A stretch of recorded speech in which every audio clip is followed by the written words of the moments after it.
Hey, everyone. Welcome. Thank you for joining us. We are Occultists Anonymous. As many of you know, we like playing games and being goofy. We're going to get into something real fun, involving a mix of fantasy and sci-fi in a moment.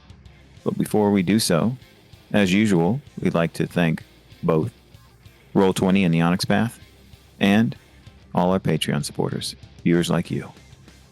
So, without further ado, I'm going to read the names of all those who so generously give us cash to be silly every week.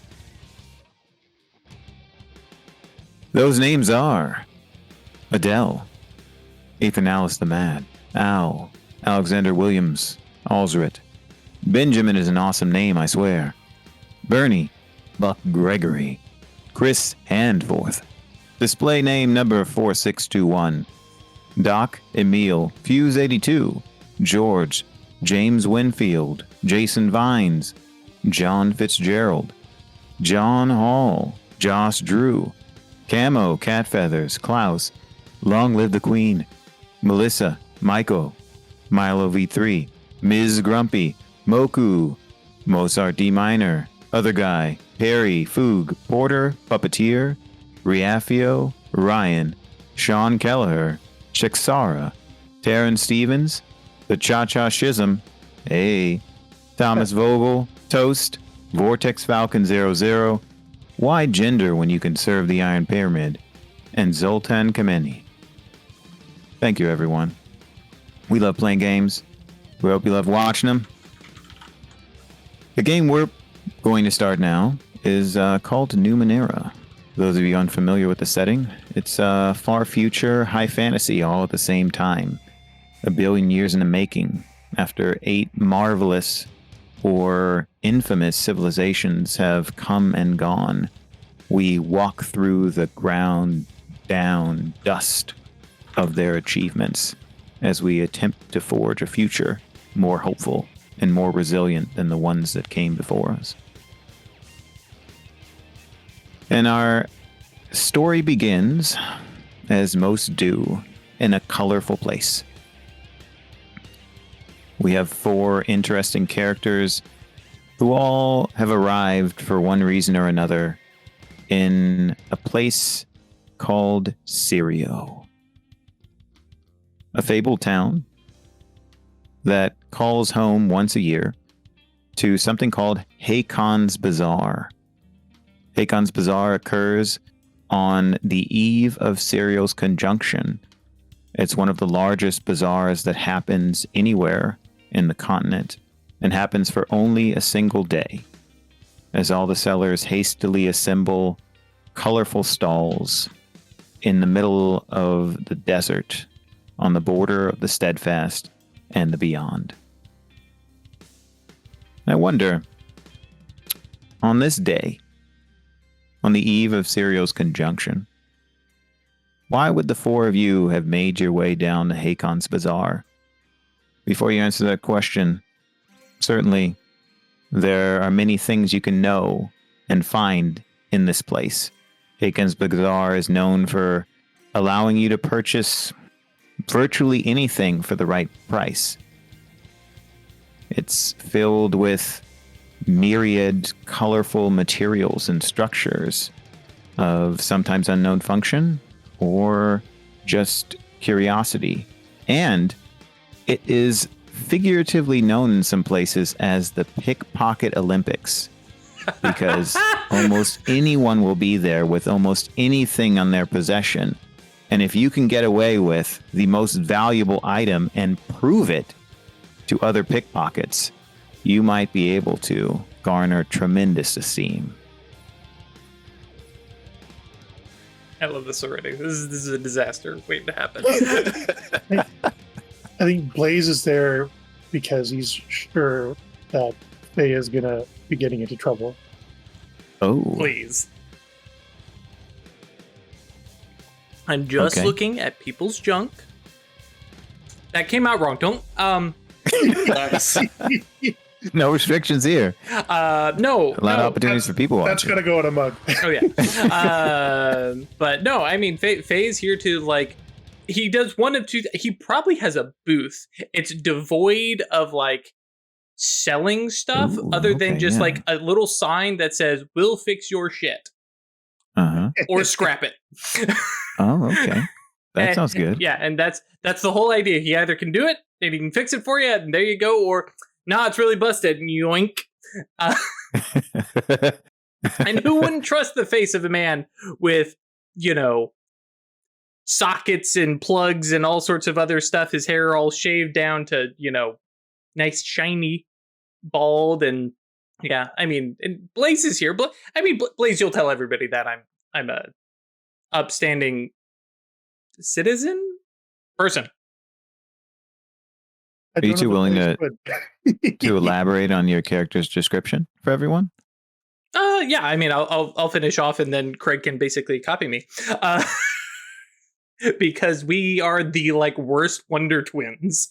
But yeah, because of his background and his childhood, Faye has straight out of the Matrix plugs all over his body.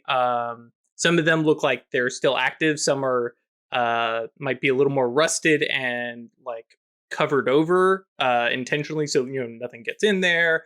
You get a little bit of circuitry kind of expanding out from some of them. He's definitely on the more gaunt side. If he didn't have such a kind of boisterous, helpful demeanor, he'd probably be on the Gollum side of creepy. But instead, he's a little beat up. He's a little bit hunched, really like lean muscle. He's not wasting away, because I mean, he does have let's see here. He does have 14 might. So he does have some resilience to him, but he's not a Herculean figure. It's definitely a little bit, hunched over, and it's got all his muscles are in his fingers, right? He breaks things apart, he pulls things apart. He doesn't lift things. That's what Blaze is for. Gotcha. And I'm imagining Blaze is gonna like be leaning up on a wall with arms crossed nearby. Always goes around shirtless for the most part. If it's a formal occasion, he might put on like a war harness or something. But generally, it's and just looking at this guy, this is somebody who spent his lifetime building a temple, and that temple is his body. Makes sense. Doesn't talk a lot. He's kind of giving off the air of he's mildly bored with the situation here. As much as he secretly kind of likes Faye, he's never going to vouch for him or anything like that unless it's really important. So he's just sort of looming in the background as just a figure nearby the orbit. Watching you, Ash. Okay, so you two are at Faye's stall then. Yeah. Blaze looming. I don't even think it's like an official stall. Like the merchants have this nice stuff. He's got like a table on that the outskirts. Right, yeah, and he's like it's and I mean it's Faye. Plastic Walmart folding table. Yeah, it's like it's a cobbled together thing. Like one of the legs is shorter than the other, but not like like it's wobbly. No, it's like half the height, and so he's got like cinder blocks under one, prepped up, and he travels with stuff in his bag, and that's it. Like he doesn't have stuff. He's got a bunch of designs that I mean, hey, if somebody wants to put forward some stuff, I can make some really cool stuff. You got stuff? No? Okay, well then I'll fix your microwave and go away.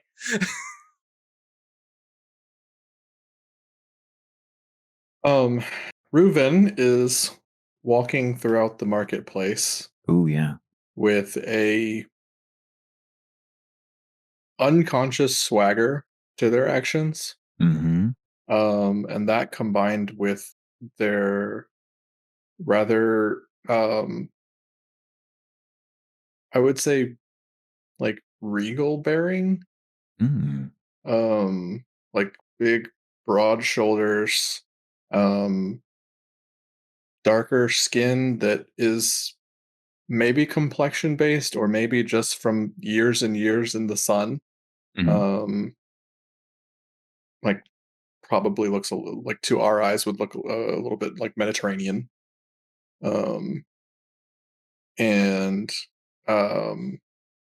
they're like out the corner of their eyes, they're checking out booths, and they're looking for anything that sparks their interest, Numenera wise. And I think they are, what they're actively doing is that they have heard of this as the Pickpocket Olympics, Mm-hmm. and they are almost waiting for someone to try and challenge them. Right? This seems like a fun sport of catching the pickpockets and being a playing defense, as it were. Mm-hmm. Yeah. And so their coin pouch is a little bit more visible than it should be, and like they've got a big like flowing like red and gold like cape, straight up cape, right? Yeah, totally. And every now and then, as they like take a step, it like they just go like a step further than what an actual, like a few feet further than what a step actually should be. And Cool. a passerby might see them suddenly, like there's like scales rippling across their face. Yeah. And yeah, they're just sort of more or less not looking for trouble, but like waiting for trouble to find them, right? Mm-hmm. Mm-hmm. And so they walk past the stall and give a nod to the boys, and like you're at an airport holding a sign that just says trouble. yeah. Not quite, right? But like, yeah, it's an intentional without being like, yo, this is bait. Yeah. Well, that's because I imagine that's some of it. There's a bunch of the actual skilled pickpockets who are going, Nope. Mm-mm, mm-mm. but every now and then one of them goes, but maybe. Where we are in this game, do we all know each other? Yeah. Okay. Yeah, Vet is here to steal. Yeah. Like keeping an eye out for anything interesting to buy that would like Okay. like really help people back home. Imagine she's got like her little community that she kind of looks out for. So like openly browsing, but also sort of passively listening into the thoughts of people nearby, trying to find good targets to steal from. Ooh, okay. Cool. That sounds good to me. I didn't have someone in particular in mind for this bit of background, but for my Shreds the Walls of the World background, Yeah. it is pick one other PC. Seeing you phase seems to trigger some unpleasant memory in this character. So if anyone wants to volunteer for that, I forgot to pull this out. I mean, the comparison of somebody who was into VR super game versus somebody who was plugged up to virtual reality childhood. I'm totally on board for. Oh no, not going back. Okay, no, I'm still here. They might not be for a second, but. Yeah, for me, the background questions. I can either be really tuned in telepathically to someone else or completely cut off. And it's less useful, but I was thinking cut off works really well with Reuven, who was basically a computer simulacrum for many years. Like it is worth debating whether Reuven is still a simulacrum. Yeah. Like so what they are, right? I feel like it tracks that like your brainwaves and hers don't mesh. Yeah, that's fair. Like in some way, and I hadn't really chalked it up that deep, but like in some way they exited the program, right? Whether that's like escape or just they beat the game or right. That beat the game is how it was going, but like there at least part of them is still in there, right? That's why the phasing happens and why it works, right? So it could definitely be a matter of debate among like other nanos and stuff if they study Reuven of like, is the one in there you, or is this you, or is it both, or like, yeah. Or is this one in the ninth world? Are they a projection of some sort from whatever's left bodily in the game, right? Oh yeah. The only When downside is to the that real is Reuven still trapped inside, like watching Yeah, somebody else exactly. live his life? Yeah. the other abilities are all really useful, Right. and this one actively hurts. So, But yeah, I think Reuven themselves qualifies this as their third life. Cool. That's what New Game Plus is. Yeah, sort of. Yeah, actually, I mean, yeah. beat the final raid boss. Start a new game. Wait, hang on. Hold on. Where am I I'm now? stuck. Oh wait, what's It's going not on? The settings I chose. Yeah. Yeah. All right. Any other character relationships you want to establish? I did have, for the nano background, I had like began training as a glaive. Oh yeah, cool. Okay. Before the VR dive or whatever. And so it kind of ends up with like your former comrades don't understand you, but they respect you. So I figured that's probably leans more towards a NPC interaction. Okay. Of like, your sort of bog standard glaives, just like in passing, but it might like transfer along the route to shoot. I've now blanked. Craig. To Blaze. But I also know that they're like not part of the like glaive guild or whatever. Right. So yeah, I mean, if you're part of the Steadfast, right, then you can be part of a glaive guild. You don't have to be if you don't want to. Right. You could have become part of a loose group of glaives out in the wilds or beyond. It's entirely up to you. So I guess, Craig, you could answer that, whether like me being respected by other glaives transfers any feelings or complications along. I'm gonna say no. Just because of his anti-technology view, he doesn't view other glaives who fight with swords and wear big armor and all that kind of stuff as he considers himself as separate from them. Okay. But I guess there's respect because they have the same sort of role in society. Like their job is to hit stuff until it falls down. Basically, the protectors and guardians and things like that. So I guess there would be a little bit of like knowledge if that's where you came from. That's not where you are now, but those were your roots. That makes sense.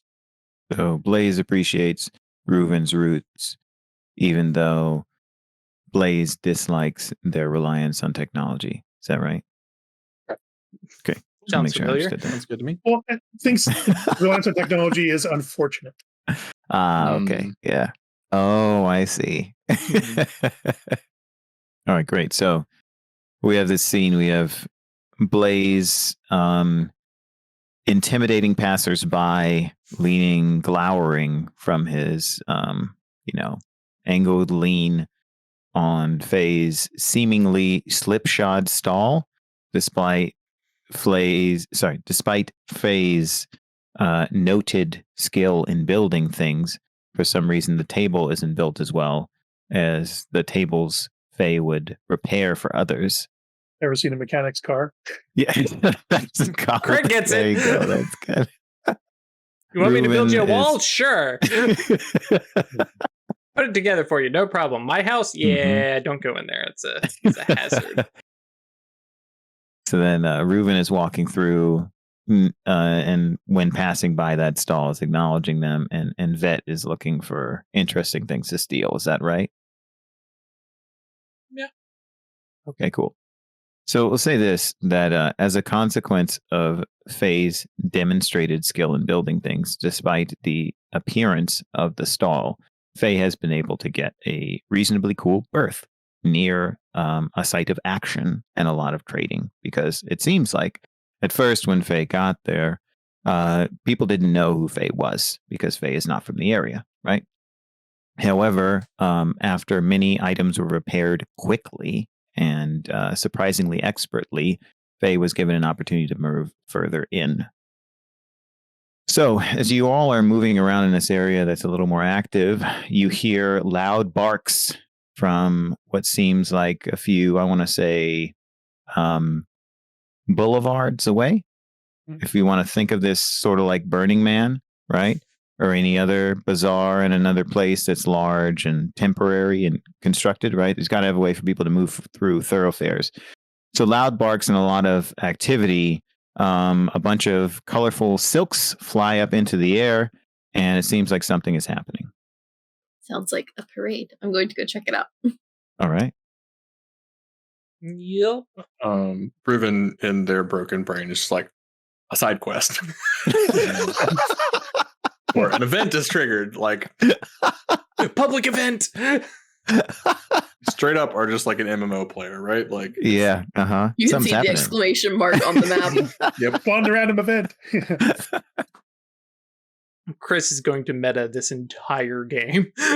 You can do that. Yeah. That was the idea. You can do that, and it's totally within setting. That's I the know. best part. It's so good.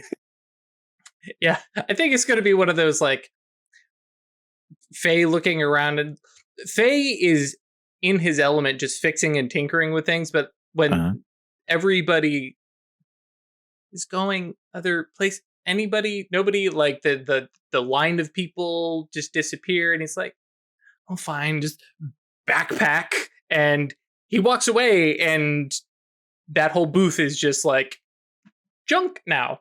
It's like, okay, fine, let's go find out what's going on. Is it just this like comically oversized backpack? It is more or less his size. Yeah. Mhm.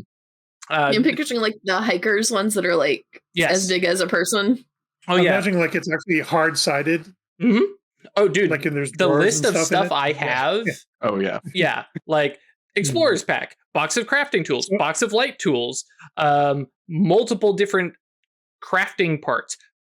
So it's less a backpack, more of a cabinet with straps. Yep. Yep. Actually, probably would be a like concern for pickpockets were the fact that like sparks occasionally shoot off from it, and like this is a hazard. But yeah, like especially if Blaze leaves, Faye's like, I got to keep an eye on him. Well, and I'm thinking Blaze wouldn't necessarily, unless there's a call for help or something, wouldn't. But if you take off, then Blaze will just sort of sigh and figure he's got to look after you and head that way. Craig, I imagine the two of them look at each other and like, he's going to get into trouble, and they both get up together and walk together to keep an eye on each other. Yes. Perfect. Yes. Fantastic. So you all head over, making your way through the thoroughfares to get to the site of what seemed like either a disturbance or activity. I think Vet gets there first because of her enthusiasm and notices that a parade is beginning. And as the rest of you arrive, you observe what seems like a weird mix of intentionally damaged technology at the beginning of this parade, which is rather short and progresses to technology that has been enhanced in some way, almost like a demonstration of understanding of the Numenera through the years. Yeah, there you go, Faye. So this parade happens, passing through. You're there for about 10 minutes. And then all of a sudden, an enormous gray-furred dog leaps out of the middle of the pack, jumps onto a nearby stall, and rips off the cybernetic arm of Hakon, who has been watching from nearby. And the dog runs off into the stalls. Hakon of Hakon's Bazaar. Yes, indeed. No, and Vet was not watching the parade. No. Instead, looking for occupied people who were very interested in it to attempt to pickpocket. Okay. If you'd like to do that before the dog runs away, go ahead and try and steal what you can. Is that a intellect or speed? It'd be a speed task. How I don't know how to roll tasks. No worries. So, I will say this, that as a practice pickpocket, I'm happy to dispense with you determining or assessing whether or not somebody is careful in guarding their stuff. You can choose what the risk is. So you'll basically choose the difficulty of the task you're performing, and then you'll get something associated with that difficulty. The higher difficulty is a bigger payout, right? This is the pickpocket Olympics. Higher risk, higher reward, right? But if you want to go for something lower in difficulty, it's more likely you might succeed. So the way it works is this. In Cypher system, difficulty is very simple. Levels generally go from 1 to 10, and the target number you need to succeed on is 3 times the difficulty level. So naturally, if it's difficulty level 10, the target number is 30, and you can't possibly get that on a D20. However, we have many means to lower the effective target number. The ways we do that are skills, right? If you're skilled or trained or specialized, right, in a skill, then that will respectively lower the effective level by 1 and 2 levels, right? You can apply an asset, which will lower it another. You can also spend effort, which is you spend 3 points from the relevant pool, subsidized by the edge rating you have, and each level of effort you apply will lower the difficulty rating as well. So those are the main ways that you can do that. There are also some other possible ways, some enablers and some other things, but those are the ways that most people have available to them to try and lower the difficulty rating. So in this case, stealing from, I mean, there really wouldn't be a difficulty 10 task. That'd be like stealing from Hakon, right? Unless, Unless you're a dog. Ripping his arm off. Maybe there's something going on with that dog, right? But say, for example, you wanted to steal from someone whose level is, and of course we're abstracting this for the sake of transparency for everyone, whose level is like a 3, right? Like they're not incapable of watching out, but they're not so eagle-eyed that they're necessarily going to spot you. If you were specialized in pickpocketing and you applied 1 level of effort, you could automatically succeed at the task. And that's the thing in Cypher system. There is never a situation where you necessarily must have a chance of failure. If you have enough things to make it automatic, it's automatic. And so for you, it's just hand wave. But for others, it might actually be challenging. Okay. I do not have a pickpocketing specialization. I have perception, sneaking, and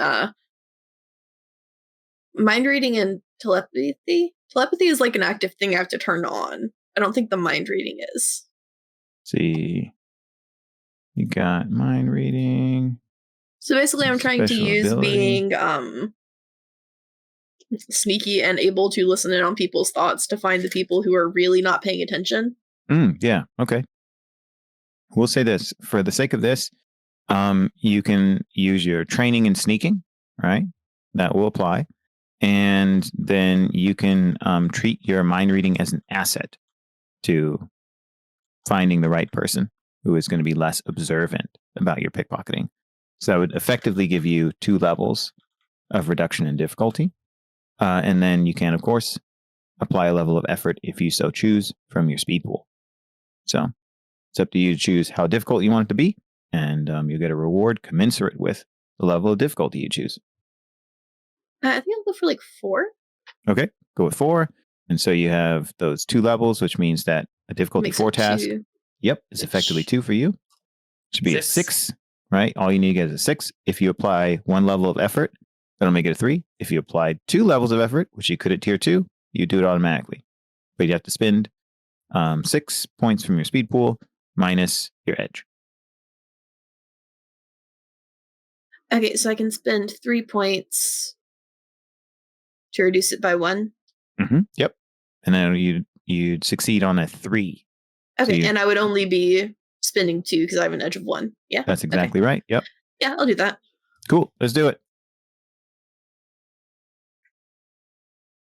And while she's rolling, I just click this. Will it go? I think if you click speed, there's a click to roll, and that should walk you through some of the process. Yep. Okay, I'm going to set this difficulty at 2 because we've reduced it by 2, right? Yep. Or no, 1 because I spent the points. Yes, indeed. cost. Yep, you applied 1 level of effort. D1, TN3 minus the effort. Yeah, that's right. Cool. Alrighty, you got a 9, so you succeed. Okay, I see. My pool is 14. My current will be 11. Yes, that's right. Or 12, because... It'd be 12, yeah, because you, because Edge reduced the total expense. Okay, so that was apparently a difficult task. Was the drop down said 4 equals, so... That's right. Yeah, exactly. Yep. So for you, that was relatively unchallenging. But for anybody else who doesn't have any relevant skills, any assets, and say they're tier 1, say they don't really have the easy means to apply effort, then that would be quite difficult. Yeah. They'd only have a 40% chance of success because they'd be targeting a difficulty 12. Or the difficulty number would be 12. Okay. All right. Fantastic. It's okay with you. I will tell you exactly what you get in a moment. Sounds good. Cool. All right. Was anyone else looking for pickpockets or trying to prevent them while this parade was happening? I'm just looking to make sure that Faye doesn't get hit by one. Faye does not care if somebody tries to pickpocket him because whatever they pull from his bag, they deserve it. Yeah. And Faye may not care, but Blaze does. So we'll keep an eye out to make sure nobody's trying to key rifle through his pockets. Listen, if you put your hand in the thing that says, do not put your hand in here, your hand may be mangled. Oh, well. Play stupid games, win stupid prizes. Yeah, that's how it goes. You got a machine happening in your backpack, and somebody tries to snatch something out of it. That's a mistake. Okay, so yeah, Vet successfully pickpocketed someone paying attention to the parade. And right at the end of the parade, an enormous dog leaped out and ripped a cybernetic arm off a very important person and ran away into the stalls.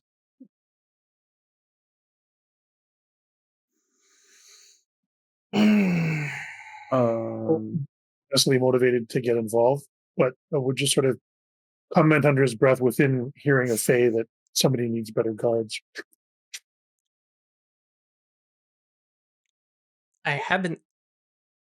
We find it.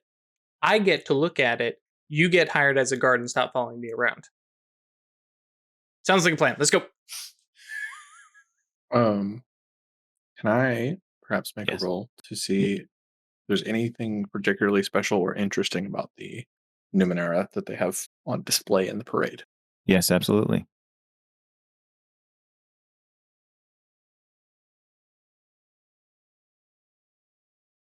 What's our difficulty going to be?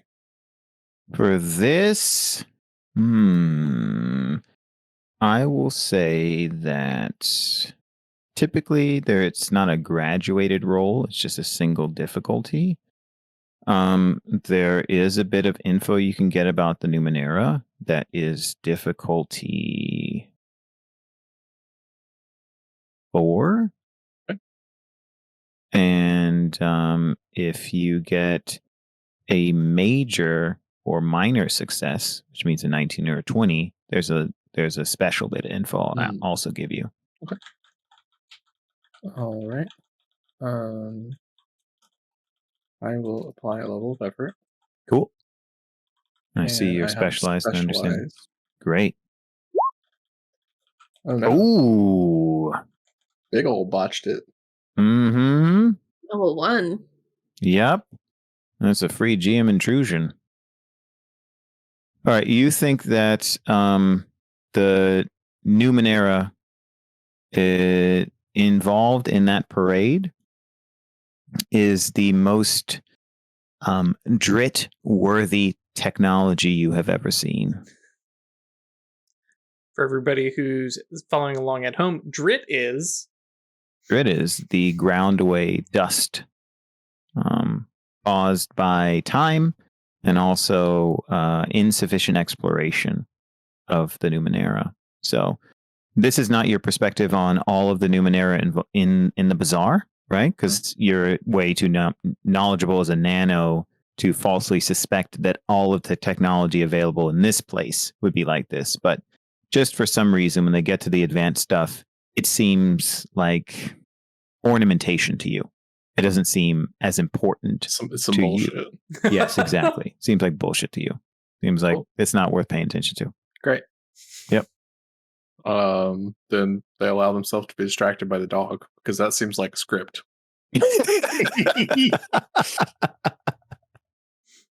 All right, you orient on the dog. Cool. I heard that Faye is suggesting that he and Blaze see what's going on with that dog. Is that right? And Vet is looking over her recently acquired goods. Yeah, basically once I see them running off, I will follow behind, but yeah. Yeah. Okay, cool. So if you're following after the dog, as the dog runs away into the stalls, it's not as hard to notice its general direction because it's big, it's gray, it's no longer barking because there's a cybernetic arm in its mouth. But other people are making sounds as it's passing through. However, it is challenging to run through these stalls because of all the chaos, and the dog is not running through the thoroughfares. So if you want to follow it, you're going to have to go through people's stalls, past them, and things like that. And even though you know the general direction, it's not always easy to hurdle stalls unless you're trained in that. So following the dog is going to be a difficulty 4 running task. However, you might have some skill or relevant aptitudes that'll aid you in circumventing this difficulty. Can I send my pigeon to follow it? Your pigeon? You have a pigeon? I thought you had a rat. Companion. Was it a rat? I wanted it to fly. Okay. You want it to be a pigeon rat? It can be weird. It's up to you. Oh, we're playing Avatar animals. Yes. It's entirely up to you. I mean, this is Numenera, right? Like whatever you want it to be. It can be a flying rat. A little trash griffin that is like half pigeon, half rat. That's what I have now. Incredible. Just like gonna reach inside her coat and pull it out because it lives in the coat pocket. Because that's where all thief animal companions live. Yeah. Trash griffins exist. Thank you very much for creating those. Wonderful. And absolutely, it can fly up and follow the wreckage that the dog is causing as it's proceeding through the stalls. So it, because of how big this dog is compared to the griffin and how much of a commotion, it's relatively unchallenged for the griffin to be above it. However, if the griffin were to try and fly behind the dog, it'd be a little challenging. So I basically just wanted to go up and watch where it's going. Fantastic. Yes, definitely. The griffin can do that. Easy enough. I have a couple of pitches for you. Okay, go ahead. I am trained in running tasks. Excellent. But I'm specialized in balance tasks. Oh, okay, yeah. I'm thinking the dodge and weave through the crowd. Mm-hmm. I'm not sure if those combine or anything like that, or how you want to proceed with that. But, okay. Faye wanted to have a look at the arm. Blaze is going to go and get the arm. Yes. Okay. Fantastic. All right. So the balance task would be this. You are specialized in balance tasks. Okay, so let's not make this. I don't want to make this annoying for you. Oh yeah, you didn't apply any effort yet. I was going to say if you wanted to run. Did you accidentally roll? I accidentally rolled. I didn't mean to roll. No worries. Okay. So yeah, running is a speed task, right? So if you wanted to apply effort, you could of course apply your speed edge, and you would be spending from your speed pool. I'll say in this case, if you are trying to run on the stalls, right, and doing some kind of wuxia stuff to follow after the dog, you'd be able to apply balance tasks. However, if you fail, you're probably going to fall and you'll be a little further behind. So you can either apply your training in running and then apply levels of speed effort. And I'll count the roll that you already have. So it's totally fine. I'm not so concerned that that you only need the training in order to succeed at this particular task. But just for future reference, as you're proceeding through this chase, Sure. That would be the circumstances. He's not particularly flashy, Blaze, so Mhm. like vaulting over the stalls and stuff would draw a little bit too much attention. Mm-hmm. So I think I'll just go with the speed, the running. Okay. And it's 3 per level of effort. Yeah, but you already rolled an 11, so Okay. yeah, we don't need to ignore that roll. That's totally fine. So you don't have to spend effort on this one because you got an 11. All right. So yeah, you succeed, and you're following the dog through the wreckage behind it. Ruben All right. says you're gonna take off. Okay, cool. You said it's difficulty 4? Yes. Okay. And I'm training, so it'll go down to 3, right? Yep, that's right. Okay. And then you can, of course, apply effort if you so choose. Yeah. Hey. Ooh. There's that. Ooh. Y'all minor put a D20 in my hands. Y'all should learn that by now. That's right. Minor effect. So, are you familiar with how minor and major effects work? Chris is obviously, but the folks at home.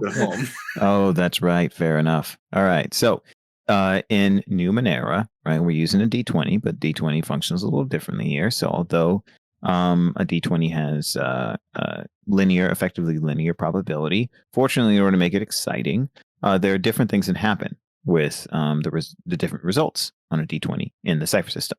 So a 1 is an automatic GM intrusion, something, it's like a critical failure, right? It isn't, though, an automatic failure in cipher system. If you can somehow succeed on a 1 for one reason or another, you would get a GM intrusion, but you could also succeed.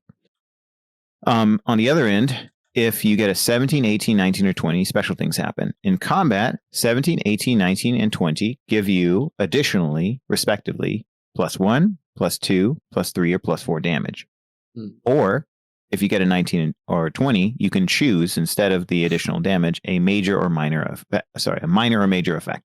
A 19 gives you a minor effect, a 20 gives you a major effect. And these are in the way of some kind of narrative success that the player comes up with that is short of what would be a player intrusion, but is more than just a basic success.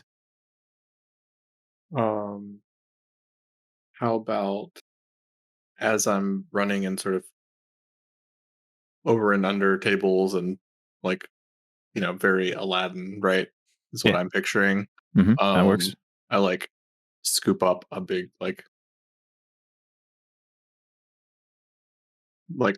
turkey leg, essentially, right? a big food to taunt the dog with. Yep, I knew where you're going. Oh, okay. Cool. All right, sounds good. Trade you. Yeah. Okay. So you have an enormous haunch of some desert creature that's been roasted? Some sort of, like a big, roasted lizard on a spit, right? Okay, gotcha. Yeah, totally. Mm-hmm. Yeah, so, meat on a stick. We'll say that will give you an asset on your next roll. Okay, so is Faye's staying put or chasing after as well? Faye's chasing after, but speed is not Faye's thing. Faye has a big old backpack and has at least 2 people that he can spot that he's like, I don't have to chase the dog. I just have to chase them. So he's just straight rolling this. He's not putting any effort into it, and he definitely doesn't have any training for this. All right, yeah. Ooh, 18. You succeed anyway. Fantastic. I didn't roll to actually. Oh, yeah, follow. yeah. Oh, that's right. You didn't roll yours. Sorry, I misunderstood. Yeah, I've got I have to activate the link senses to actually see what my bird is seeing. Mm-hmm. So can I roll that as my follow, basically? Yeah. I'd say that if you want to do that, it will give you an asset on this because the trash griffin is monitoring where the dog is going. So it's easier for you to follow.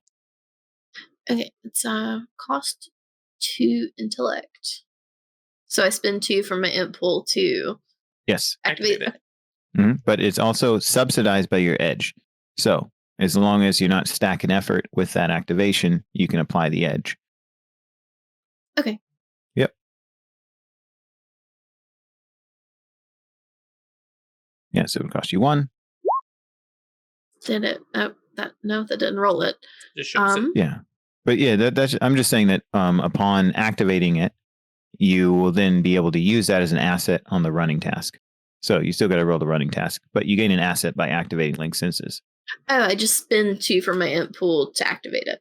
Yes, Okay. exactly. Yep. Which, in and this case- 1 total because you have 1 edge. And that can reduce stuff down to 0, right? Yes, absolutely. Yeah. Mhm. If you have sufficient edge, you can, like, some people get might edge really high. So you have 6 might edge, right? Then with 6 might edge, you could apply 2 levels of effort for free, 2 levels of might effort for free. Pretty good. Okay, so following is a speed task. Yes.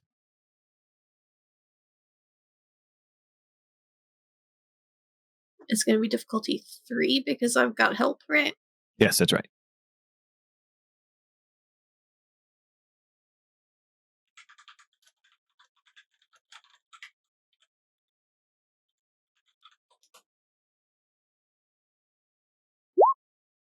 Oh, yeah. Also Minor 19. effect.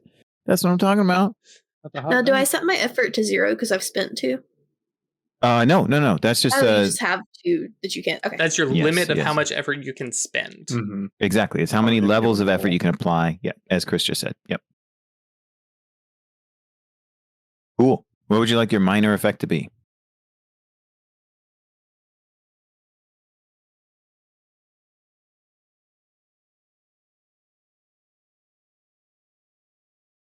I'm trying to think. Come on, you're a pickpocket. This should be obvious. Yeah, I would like to just also get something else from these turned over stalls. Just like as I'm walking by. She also Yoink. gets a hunch of meat. Well, no, I think she's looking for the choice things in the debris that fell over. Just like Okay. some neat Would you like meat? thing. Or no, some neat little Neat. piece Okay. of tech or something that I find. Yeah. Okay. Gotcha. Cool. That Like works I for me. pickpocketed a magic puzzle box and got psychic powers. Mhm. Yeah. So that's the quality of thing I'm looking for. Some interesting little bit. Okay. Cool. Yeah. I mean, I know what you got the first time from the pickpocketing during the parade. So I haven't told you what that is yet, but I do know what it is. But the little trinket you pick up, would you like it to be an oddity? Does that work for you? Sure. Cool. All right. Then we can discuss that oddity in a moment. All right. So Vet pickpocketed somebody while the parade was happening. Then a dog leapt out, ripped a cybernetic arm off of the proprietor of the bazaar, or the person for whom the bazaar is named. How do you know? Ran off into the stalls, and you all followed. Blaze was able to use his training as a physical adept to follow after the dog. Vet launched a trash griffin into the sky to monitor its passage. Faye, despite his huge backpack, deftly lumbered after everyone. And Reuven, ever aware of the various things you can do in video games, chose a somewhat unorthodox approach to dealing with the challenge and nabbed an enormous roasted animal and is proceeding swiftly behind the dog. I just have to when Faye's running, is it like ching ching ching ching ching ching? Oh no, everything is well secured and, Okay, and right. packed in and stuff like that. But there are probably a couple, Tesla coil, sort of the same kind of effect an ambulance has running down. That's like people just go, let's just get out of I'm the just way. gonna step aside. That sounds good to Just me. momentum Absolutely. alone. Also true. That bag is too big for that man. Don't get in the way. So you follow this dog, and it's made its way to a major thoroughfare on the outskirts, and it looks like it's headed for what will be an exit into the wastes. So you have, many options ahead of you. A few I can suggest are trying to stop the dog before it gets out into the wastes. I think Reuven has a pretty good idea about that. You could also continue following the dog if you want, or you could turn around and say, this is too much trouble. Yeah, I'm gonna try and bribe it with the lizard food. All right, fantastic. Lizard? Oh, cool. Is it a big lizard animal? Works for Yeah. me. Like All right, just like a whole An iguana on a lizard, stick. like iguana on a stick sort of thing. Okay. Right? Like big like spotted gecko that's like like the size of a corgi, like on a big. Ooh. Okay. Cool. So you got a gecko kebab, in your hand. And how do you want to bribe the dog? How do you want to get its attention? Like whistling and calling at it, like. Oh, okay. Yeah. All right. And what do you say? Just like waving it around, like look how juicy this looks. Okay. All right. Fantastic. Yeah. I don't know. Yeah. Some whistles and some like good body language and stuff, because he's trained in anything related to plants and animals that are natural. Oh, fantastic. Okay, that's definitely relevant. Comes from the rugged. Oh yeah, and you have that haunch, or sorry, the gecko kebab you have in your hands. Yeah, this is great. Okay, I would say that trying to influence an animal would be an intellect task. And the dog is running. That doesn't increase the difficulty, but I'd say it's still difficulty 4 to try and influence this dog. So you have your food, you have your training in plants and animals, and you can apply effort as you so choose. I will apply effort. Cool. Just to make sure this, almost certainly can't fail. Right? You can make it not fail. Yeah. There'd be a GM intrusion if you wanted. I mean, that'd be the only possibility, but I don't want to spend that much. All right. Fair enough. It's up to you, man. Hey. All right. Look at that. So that is a success despite saying failure? Weird. It says failure because the skills weren't applied to the skill and asset. So right. Yeah, you could reduce that effectively beforehand. And then you'd be rolling against what is actually a asset. Yeah, no worries. I'd be rolling against a 1. Yeah, that's right. Yep. Yeah, so I only needed a 3, which is what I had in my head. So Indeed. Cool. Yep, you're good. You're good. Excellent. So you succeed. So the dog is proceeding away from you. You stop. You're waving this around, and you're trying to coax it forward. And it smells. It turns up its nose and smells the delicious roasted gecko, and hears the sounds you're saying, and stops quickly and turns back, looking a bit suspicious, and is walking back towards you. Squats down on his hunches, and then just sits it out in front, not holding on to it, right? Like this is putting this down for you to come get. Okay, so the dog approaches and sits on its haunches, maybe 5 feet from the gecko, and looks like it's experiencing a moment of not confusion, but concern. So you brought it back. It's eager to eat that gecko, but it looks like it doesn't want to drop the arm. It's like dog conundrum. Yeah. This might, but also want that. Yeah. All right. And Ruben will just kind of keep talking sweetly to it, and then wait and see what people are doing. Okay. Yeah, you've certainly got its attention, and it does not distrust you. So, all right. The rest of you, I believe, are following behind Reuben.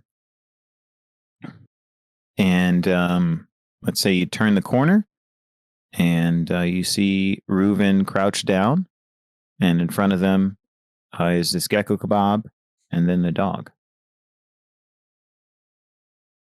And as you approach, Vet can tell through the senses of their trash griffin that the trash griffin is on a nearby stall top, peering down.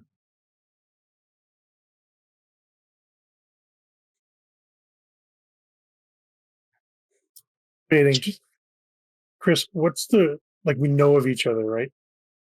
Reuben and Blaze. What is their sort of? What's his view of their relationship? I was under the assumption that we have at least had an adventure together. Okay. But at this point, right? If that's what you like. Yep. Yeah. Yeah, it can be an extensive connection.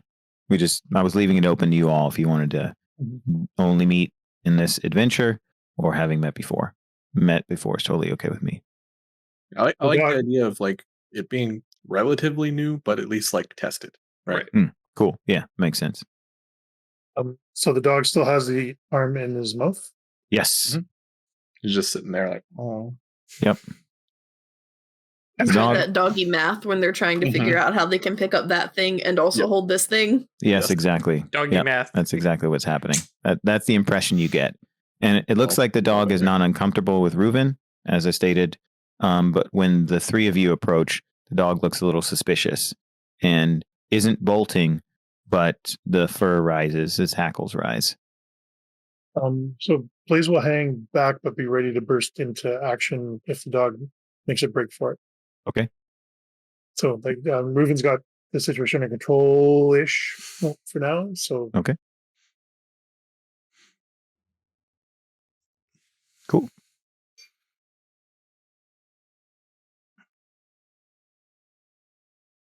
Can I try persuasion to sort of call it? Oh, how do you want to call it? Just like you would call a dog. Try to convince it to come get the food. Gotcha. Okay, so you want to enhance what Reuven's done? That sounds good. Okay. Do you have anything you think you can use that can help with that? I'm trained in persuasion. Okay. I don't have any like animal skills. I do have I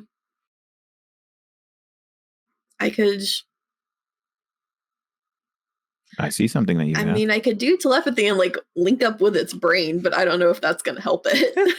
I don't know. Might help you. You talk to your trash griffin, right? I mean, yeah. You also have something called encouraging presence, don't you? That helps people when they're rolling to not get hurt. Oh, that's right. It's an asset in order to... Yes. That's right. Fantastic. Okay, cool. It gives them like a free effort when trying to roll against something. Yeah. So yeah, if you want to try and link senses with this dog, because you've never done it before, Go ahead. Oh yeah, I can link senses with anything, right? Yep. Yeah, I'll try that. Okay, cool. So it is going to be a difficulty 4 in order to do it. Or level 4, right? So difficulty, the target number is 12 before any reductions, because this dog is in a state of suspicion.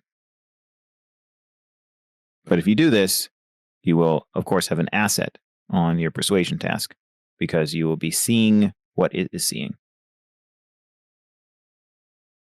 Okay, I'll spend for that I'm gonna spend 2 effort. I want this to work. Okay. Cool.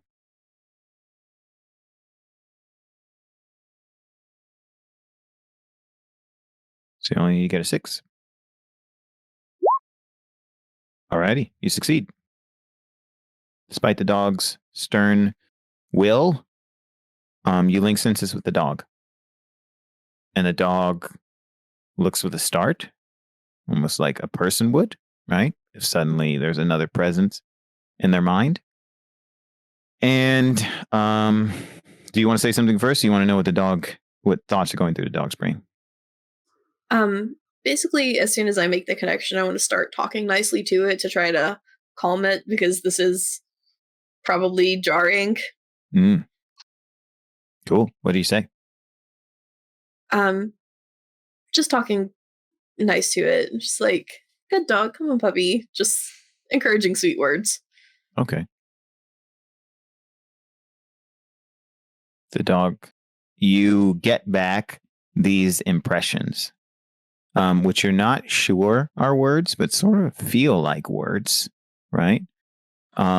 Which might be a surprise because dogs often don't think exactly in words, but think in images, right? So you get help, flee, now.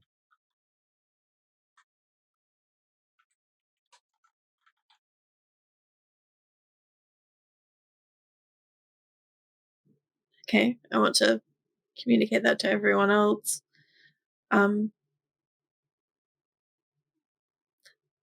It seems intelligent.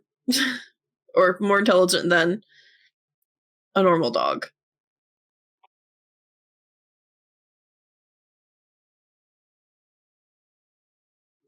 Can I just use a persuasion check to ask it to give us the arm and then it can flee?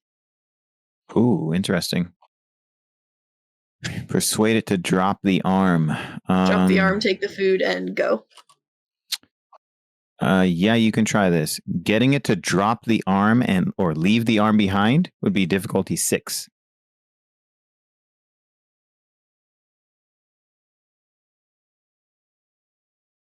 So you can apply your training in persuasion, and you have an asset because you're in its mind. So that reduces it by 2? Mm-hmm. Yeah. Is this an int roll? Yes, it is.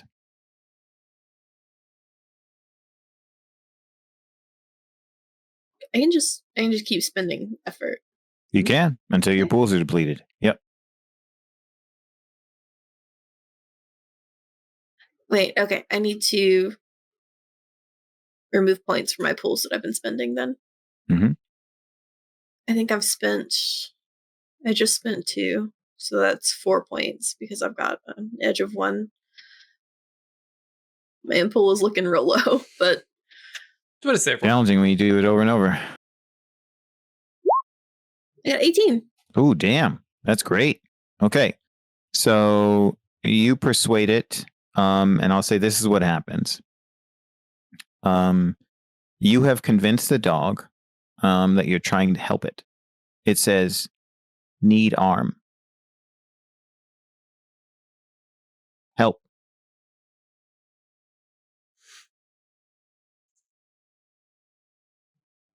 I think we should follow it. What? What? It needs help. It needs the arm. The dog. And at that moment, you hear behind you the sounds of a ruckus. Looks like perhaps the Bazaar constables, perhaps at Akon's request, have made their way a bit closer. You get the impression that if you do not decide what to do within the next few moments, you'll probably be beset by them. By a few moments, I'll be a little more granular. You probably have about 30 seconds to decide how to deal with this dog before there will be other people there. I think we should go with it. It's not a normal dog. I've been in its head. It wants help. It needs the arm.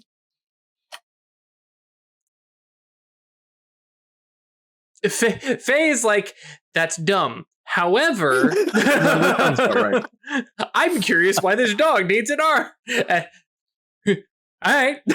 Really, this dog's All a right. play skipper. Yeah, it's like, sure. Why? Yeah, okay, fine. The dog's more likable than most people, so that makes sense.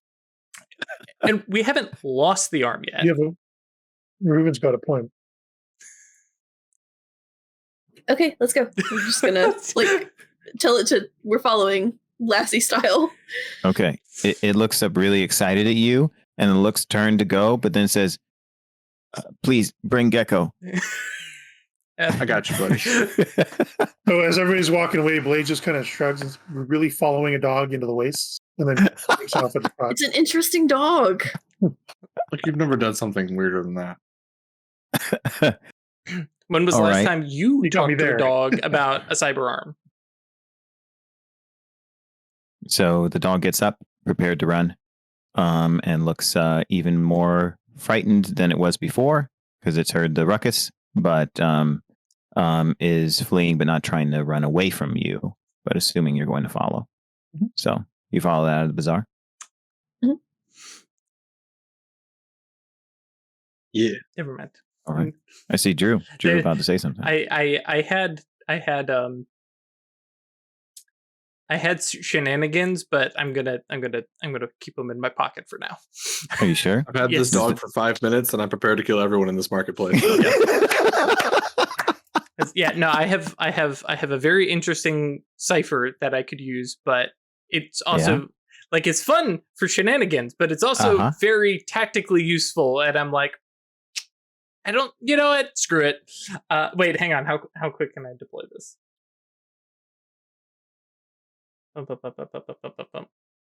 Yeah, screw it. You're going to do it? It's not going to hurt anybody. Not really. So he goes, okay, we're following the dog. guards are coming. All right. It pulls out like a set of really nice, shiny, like almost marble looking tiles and just lays them out in a little row, kind of across the front of the or across the aisle of stalls. Yeah. The gap in the wall. Flips, the gap, flips a couple switches. There's a little hum, and he just waves at the constables, and then turns and just jogs off. And it's like, he might get in trouble for this later, but yeah, probably will if you let him see you. Oh yeah. Well, I mean, he's not intentionally, but if they see him, he's like, well, yeah, okay. Hopefully I come back with an arm and I can explain that, hey, it was all just a prank, dude. All right, cool. Yeah, I'm going to spend my gravity changer. Oh no. Now it's fine because I can create a bend or curve to the gravity. Yeah. So literally, cool. all it is just it's a little slide. It just lifts you up and deposits you back on the other side. So forward progress is impossible. It just keeps throwing you in this, fairly shallow little curve. Now, of course, if there's a big crowd there, he's gonna, it's gonna throw them on top of the crowd. And congratulations, you've reinvented crowd surfing. But yeah, and it's okay. It only lasts for 28 hours. 28 hours. So it might be here when we come back. At some point, you're going to be nauseous stuck in this thing. Well, because bear in mind, it's the plate. So imagine like top-down view. Here's the plate. We're running off this way, and it just loops them back and throws them back this way, back into town. Yeah, you're not like a loop. In a 28-hour loop. I would feel very bad. This is just more of, you can't follow us, haha. Gotcha. And jogs off and goes, man, I really should have taken that one apart and figured out how it worked. All right, for those of you out there, the cipher system is so called because you can invoke single-use items that have a temporary effect. They're called ciphers. They're one of the various kinds of Numenera in the setting. Drew just used a cipher, which caused, as he described, a gravitational loop, temporary. Cipher use is encouraged all the time because you can use them for creative purposes, and you can always get more. You can get them by harvesting ciphers from different things. You can get them by buying them. You get them by finding them, and it's often something that's found or awarded in the course of the curiosity that you're exploring in play. So, look at that gravity chain cipher. Oh man. All right, so you plant that cipher and you wait, and do you actually wave at the constables? Oh no, it's like, especially if they're 30 seconds behind, I guess it's just an action to lay the stuff out. So yeah, it's probably throw this stuff out, click one of the preset patterns, and book it.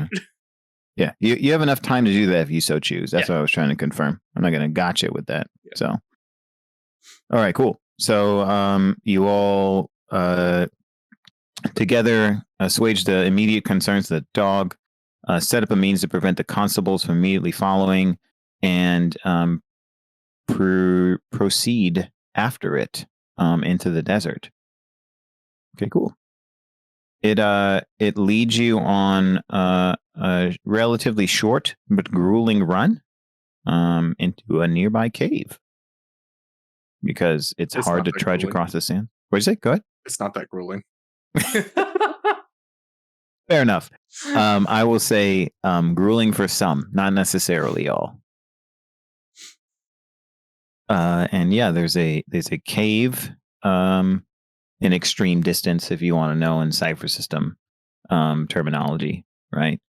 But a sufficient distance away that you can be reasonably sure that nobody knows exactly where you are unless they followed into the sands. So, and the dog gets to this cave. Looks like there's hair all over the place, and some bones and things. And looks like the remains of a tattered collar.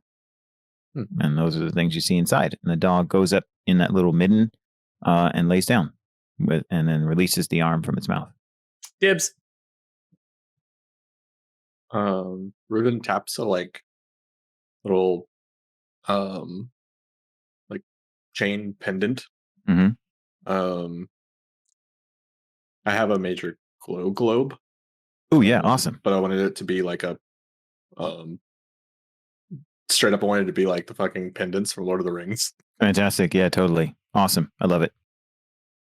That's what it is. Fantastic. Yeah. What? I have one too. Yeah. Now mine's not cool. I mean, it's fine.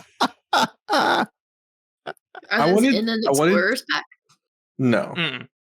No. I wanted to, Oops. for my like extra money and rare things, I didn't want it to be like wild. So I took a shaper key and a major globe. Ooh, those are good choices. Yeah. I mean, it could have been as wild as you wanted, right? Because there's all kinds of stuff that happened. But fair enough. I appreciate your restraint. I forgot to take the extra items. Oh, you can still Blaze's take them. job in his head is to be the bulwark between bad things and everyone else. Yeah. So he's going to be trying to be first into the cave to check it out and make sure there's nothing like a bear living here or something.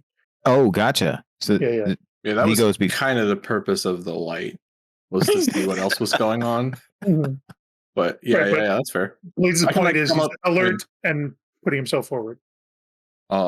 Just by the nature of Reuven's phasing and stuff. Mm-hmm. And the fact that I can do it for free. Yeah. Like they are hot on your heels. If you make an expression that you'd like to be first, and that's like something that we know, then he would be a comfortable phase jog right on your heels, right? It's like, if you work together before, you get it, buddy. You get on in there. Yes. You are technically the glaive, and I am the nano. No, I'm following party roles. It's fair, understandable. Yeah, that's great. That's like the first thing I think that Reuven has like reconciled is that like they were very much like a tanky Eldritch Knight sort of thing in the game, and now they're very much more of a squishy spellcaster in the way that it's translated out here, and so they like have to catch themselves and that sort of thing, right? I like that. That's pretty cool. I like that. But yeah, so there's a cave of some sort of size, and there's like violent looking spread of fur and broken collar, or oh no, okay, I'll elaborate a little bit more. So I'll say this: bones in there. Yes, the cave is shaped kind of like a squash, in that it has an opening and curves to the side. So you can be reasonably sure that if you go into the end of the cave, whatever you're doing in there is obscured from the entrance. At the end of the cave, it looks like there's a lot of fur, probably from this dog, because it is gray fur and it's all over the place. That gives you the impression the dog has been doing things here for some time. The bones look like they belong to various animals. Some of them are cracked. Dog's probably eaten the marrow out of them. Some look like maybe the gecko bones, like the desert geckos, like the gecko kebab. And yeah, there's that collar there, the remains of a collar as well. And that's near the end where the dog is hanging out. And when it sat down and released the cybernetic arm, it released it from his mouth, but it didn't let it roll away. So it's right in front of his snout. Sort of seeing no danger. Reuven will like approach up and like find a flat rock and sit down and just sort of, kind of toss the gecko out to the dog. And if they're within range of the collar, they'd go to like take a look at that. Ooh, fantastic. Okay. So I'll say this: you can do it at the same time, which assuages the dog's concerns, especially because you were willing to greet it as you did before. Sure. And if, as far as I understand, Vet hasn't released the linked senses, have you? Are you still linked senses with the dog? I need to see how long it lasts. Yeah, take a look. It only lasts for a minute. So okay, gotcha. All right, so it's gone, but it was very helpful before. So then you wouldn't experience what I'm about to describe. So the dog is there. You're able to pick up the collar as you put down the gecko.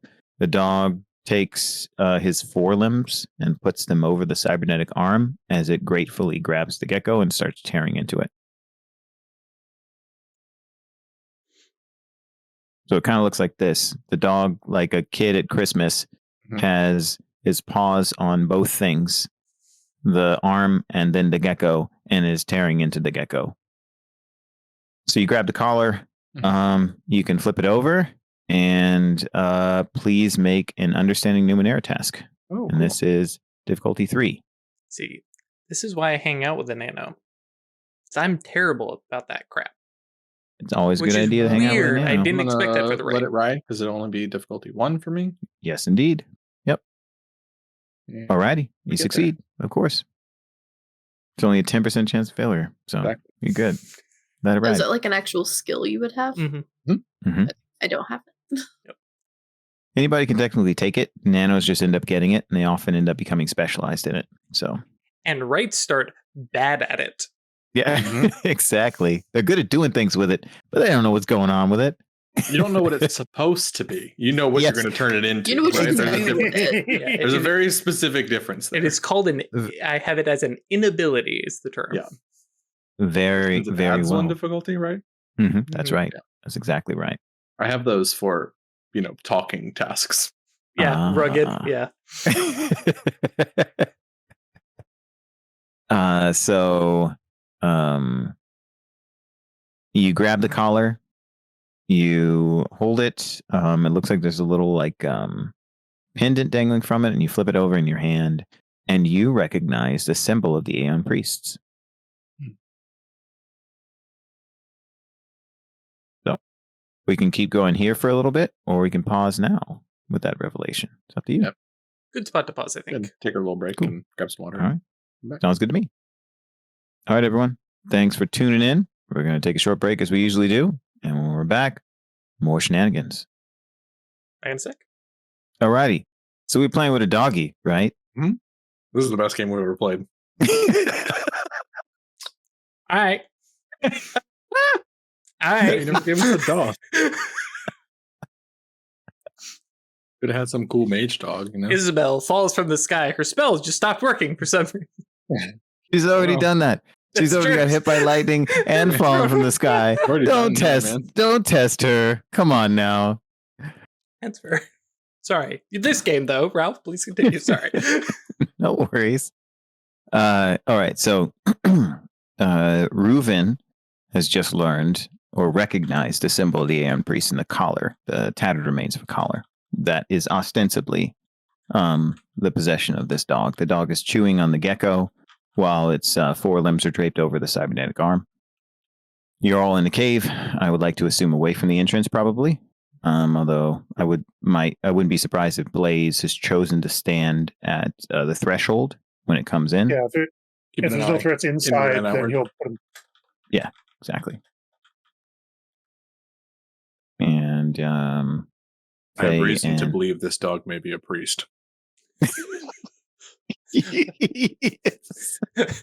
Faye goes, yeah, sure. Wait, hang on. Can you please explain the logic path that got you there? These symbols are not given out to just anyone. The and dog's he's not a normal dog. He's not? No, I told you. I mean, obviously, because he's a priest, right? Got it. Sure. Well, sure. But no, he doesn't think like dogs.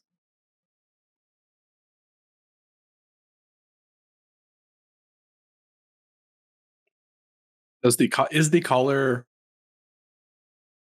actual technology, or was the role just to recognize the symbol? To recognize the symbol. Okay. Yeah. It's possible that an element of the collar belonged to some technological device before, as is the case with the paraphernalia that Aeon priests carry around. But you can't tell what that is at this point. Just that it certainly was something held around a neck, probably the neck of this dog. And there's the distinct remaining symbol of an Aeon priest. You'll kind of Ruben will kind of pop up out of the squat that he's in and hand the collar to to Faye and be like, cool. gonna patch this up for him, maybe?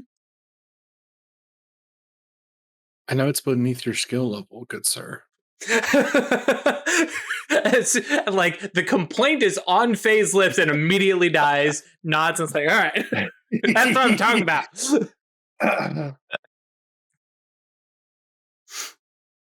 It, Does it have a name on the collar? it Just the symbol. it just has a symbol. Can I just clarify something? Is this a dog collar or like a priest collar or? Both right now because the dog is a priest. So. There we go. Yeah, that's right. But does it look like it was original intention was for a person, or is this like a dog collar kind of? I'll say this. I mean, this is, the ninth world, right? Mm-hmm. So who knows what a human collar looks like and a dog's collar. But the question is a valid question. So this is how I'd like to answer it. This dog looks like it's, this is a large dog. This dog is the size of a Great Dane. I might not have explicitly said that before, but, when the ruckus was caused...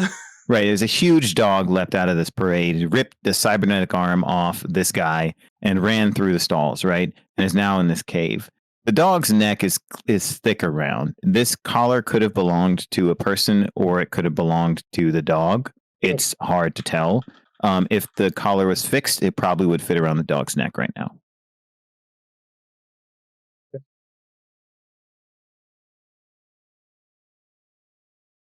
So if Faye did indeed want to fix it, that's a pretty rudimentary task in this case, assuming you have some other materials, because you probably have to patch something together. But it would only be a difficulty 2 task. This is pretty simple in order to make it into something that the dog could wear if it so chose. Cool. I will reduce. Or if you wanted to put it on there. Yeah, I'm going to reduce my parts by 1.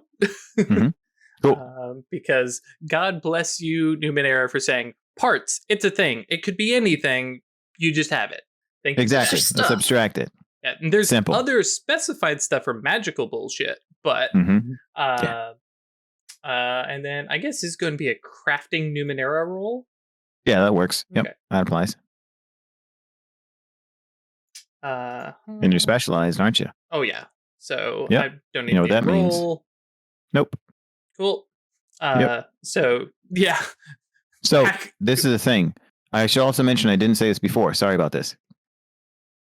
If you can eliminate the difficulty, you make it below 0 or below, right? That means you automatically succeed. You don't have to roll. If you want to roll, you can. However, you still incur a chance of a GM intrusion, and you get the chance of getting a major or minor effect. Right. Yep. Yeah. In my particular case, because that's a win-win. Yeah, exactly. That's how I think about it. In my case, commonplace items like doggy collars are made at a higher level than normal. Yeah. Yep. I take, what is, this woven cloth thing and like it's flip the top of the bag open. Now I have access to all my crafting tools, and it's a little micro workbench right here, and just hand back in, a few moments, because Faye appreciates the dog, understands that this is a dog, but this is also a wild animal. He is not handling said wild animal, and hands the now carbon fiber dog collar over to Reuven, and there, thank you. And yes, does actually thank for like the opportunity to fiddle and mess with stuff. It's like, yep, thank you. And then Reuven like slowly approaches the dog and like squats down in front, like fully in front, not like sneaking up on him or anything. Wonderful. Yeah. And like holds out the collar and like points to him. The dog looks at you, his eyes open. He puts down the gecko and like licks the oil off of his mouth and blinks and nods and sticks his head further. It looks like a distinct nod too, like kind of a weird behavior for a dog sometimes, but yeah. Told you. And Reuven's like whatever sort of like whatever the like given what's the word I'm looking for here? Like honorific or whatever for one of these priests. Be like, oh, your eminence or whatever That's how he reads this. It's like, may I do this for you? And then, thank you, Your Eminence, and flips the collar around. And then looks at his internal reputation meter to see if it went up. Yeah. He's got a good feeling about this. Cool. Fantastic. So you put the collar on. Faye did some work to make sure it is now functional for, it looks like it's at least superficially intended purpose of wrapping around a neck as large as this dog. The collar goes around the dog's neck, and the pendant, the symbol, hangs there a little bit, and then it emits a little chime. I didn't do that.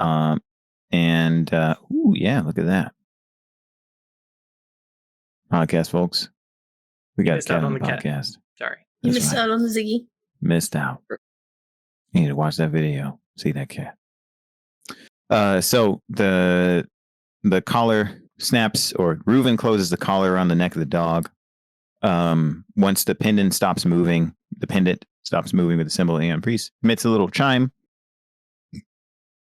And then it lights up a little bit with a kind of silvery white glow, not unlike the tattoos that Blaze has all over his body.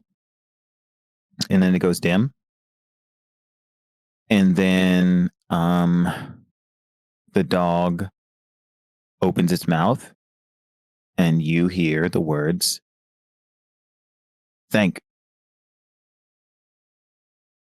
I'm just pointing. Told you. See? Reuven also does I told you so. Faye points at Reuven and said, "Why didn't you tell me? I could have at least studied it first." The dog just said one word. It's still a dog. How many words do dogs normally say? Well, just Blaze is thinking that's not a priest. That's a dog. Did you like the gecko? What was that? Sorry. What was the gecko suitable, Your Eminence? The dog says, "Good." Good. Why do you need the arm? Dog looks down at the arm and remembers the arm, then looks back at you, and his eyes open. And dog says, "Elkanah."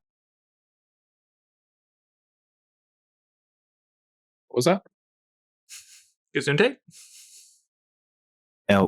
Elkanah.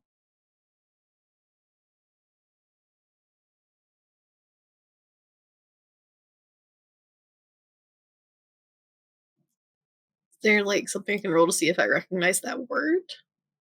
Yeah, maybe. Let's see. This would be an intellect task. If you have anything that might apply to knowledge of the Numenera, of the Aeon Priests, let's see. What would be another one? Like the region. I mean, if you were from the area, then I'd give you like the equivalent of like a common knowledge asset. Oh, then Yeah, that's about it. So this is potentially a word that Reuven might know. Yeah. Maybe. Yeah. Reuven's a nano, and I generally assume that the nanos have some association with Aeon Priest, unless you've said explicitly that they don't. Nope. So, yep. I imagine he fully if anybody wanted to take a look at him when he came back, right? Mm-hmm. To help understand what he had been through, he'd be fine with sharing that. Yes, that's generally what happens, and most people trust the Aeon Priests, right? Exactly. So they're generally a benevolent order. Cool. What kind of difficulty is this? So to recognize the name, this would be a difficulty 4. Okay. How about to kind of fully understand what the dog's saying, or is that the same thing? Oh, you just hear that one word, and sorry. You understand what the dog is saying. You just hear that word. To recognize the word, right? To call it forth, it'd be difficulty 4. That's what I mean. Okay.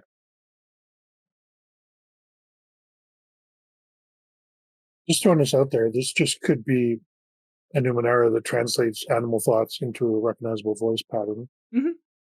And this just could be the high priest's favorite pet. Mm-hmm. He still needs help with something. Hooray. Yay. We'll count and understanding please, Numenera for but he this. has as a well, bad so headache in his right eye. that's fine. Oh, look, technology is that causing not a what you headache. You said. I mean, that was how I recognized the Aeon. That's totally fine. So I figured you're right. It was just skill. Totally fine. Yeah, absolutely. I shouldn't say will count. I should say it applies. That's what I meant. For sure. Yeah. As in, it instead of implying that it was a temporary thing. So cool. So I got a 9. Yes. A 6 that I would have needed. Yes, exactly right. So you succeed. So that name sounds familiar to you as an Aeon priest. You recognize that name. That she was an Aeon priest. And I'll say this. Yeah, you know she was an Aeon priest, and you know she came around this general area at some point in the past. She was known for traveling. Does this belong to Elkanah? Is that what Reuven asked the dog? And is Reuven asking about the collar or what? The arm? The arm. Oh. The dog looks at you or looks at Reuven and says,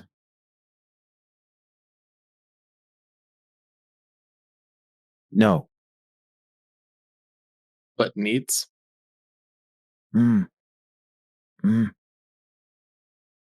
Need. Find. Elkanah. I can help you look for her. Dog's eyes open and it gets up on its legs and excitedly says, find Elkanah? Yeah. Will the arm help, you think? Arm, find Elkanah. Okay. Yes, Faye? I can figure out how it might help us find the Aeon priest. Yeah, can we? So I'm essentially asking the dog, I'm going to take a look at it, okay? No steal. No? Just here. And they'll invite Faye out. He's like, we're just going to look at it here. We won't even. We won't move. Probably going to have to touch steal. it. No steal. Promise. Promise.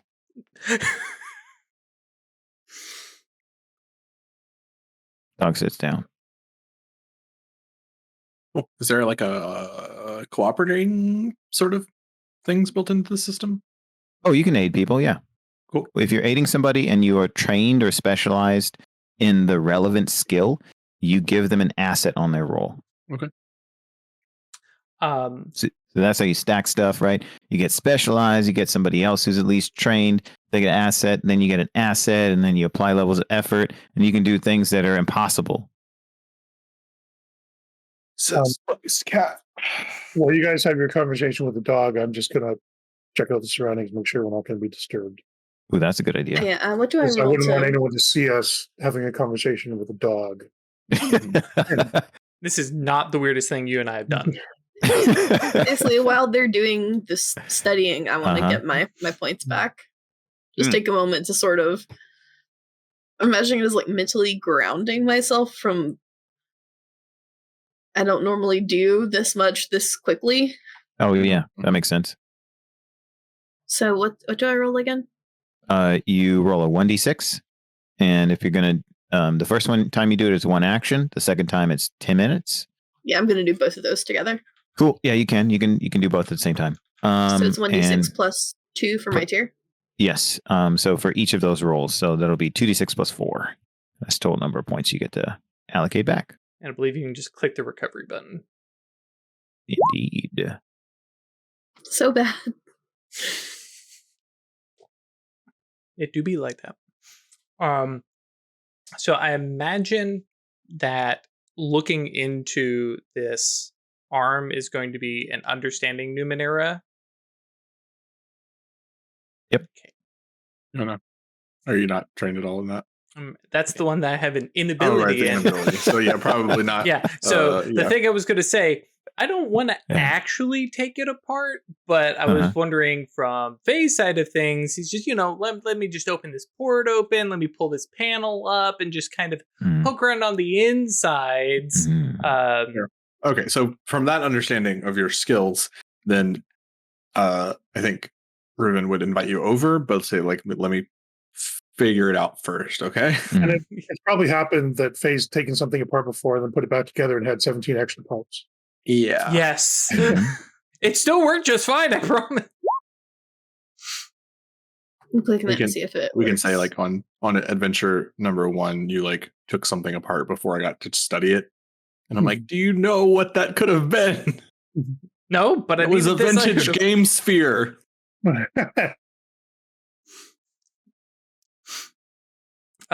And then the other side of that was, while obviously we're not taking it apart, I was wondering if that salvaging Numenera may apply an asset to Reuven's. You know what? I'll say this. Depending upon how Reuven approaches it, you could certainly aid them in making sure they don't damage the arm if they're taking it apart. So that's totally okay with me, right? However, it's described to accommodate that. I also realized that I intended to tell Ash what Vet got. Oh, yeah. Yes, I was about to ask him the Discord. Cool. And this is relevant here, or potentially relevant, depending on what you do. So whenever it happens, right? If Vet starts looking in the pouch, let's say a pouch or a container or something that she stole when they get to the cave, right?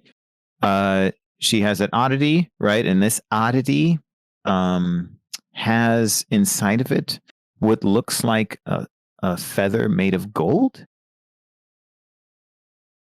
And when you look very close, it looks like the feather is truly made of gold. As in, this is not a constructed golden feather. It looks like the encased within this, globe, it is a feather whose elements are gold, as though some creature grew this golden feather. Interesting. Yeah. And then the item that you stole, right? You open up the pouch, and it is an amber orb. Like a small, let's say, the size of a clementine orange. And inside of this pouch, it was disguising its weight somehow, because when you take it out, it suddenly feels like it weighs 5 pounds.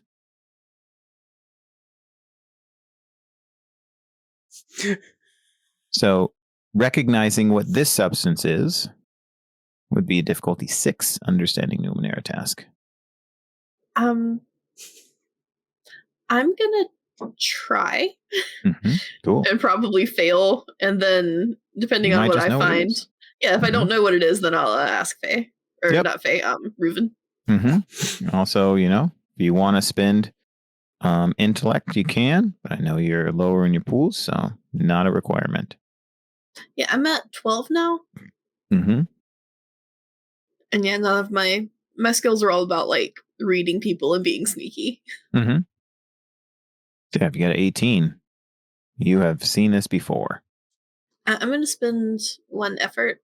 Cool. All right, you apply 1 level of effort, so now you're going to get a 15. 15 or higher, and you know what this is.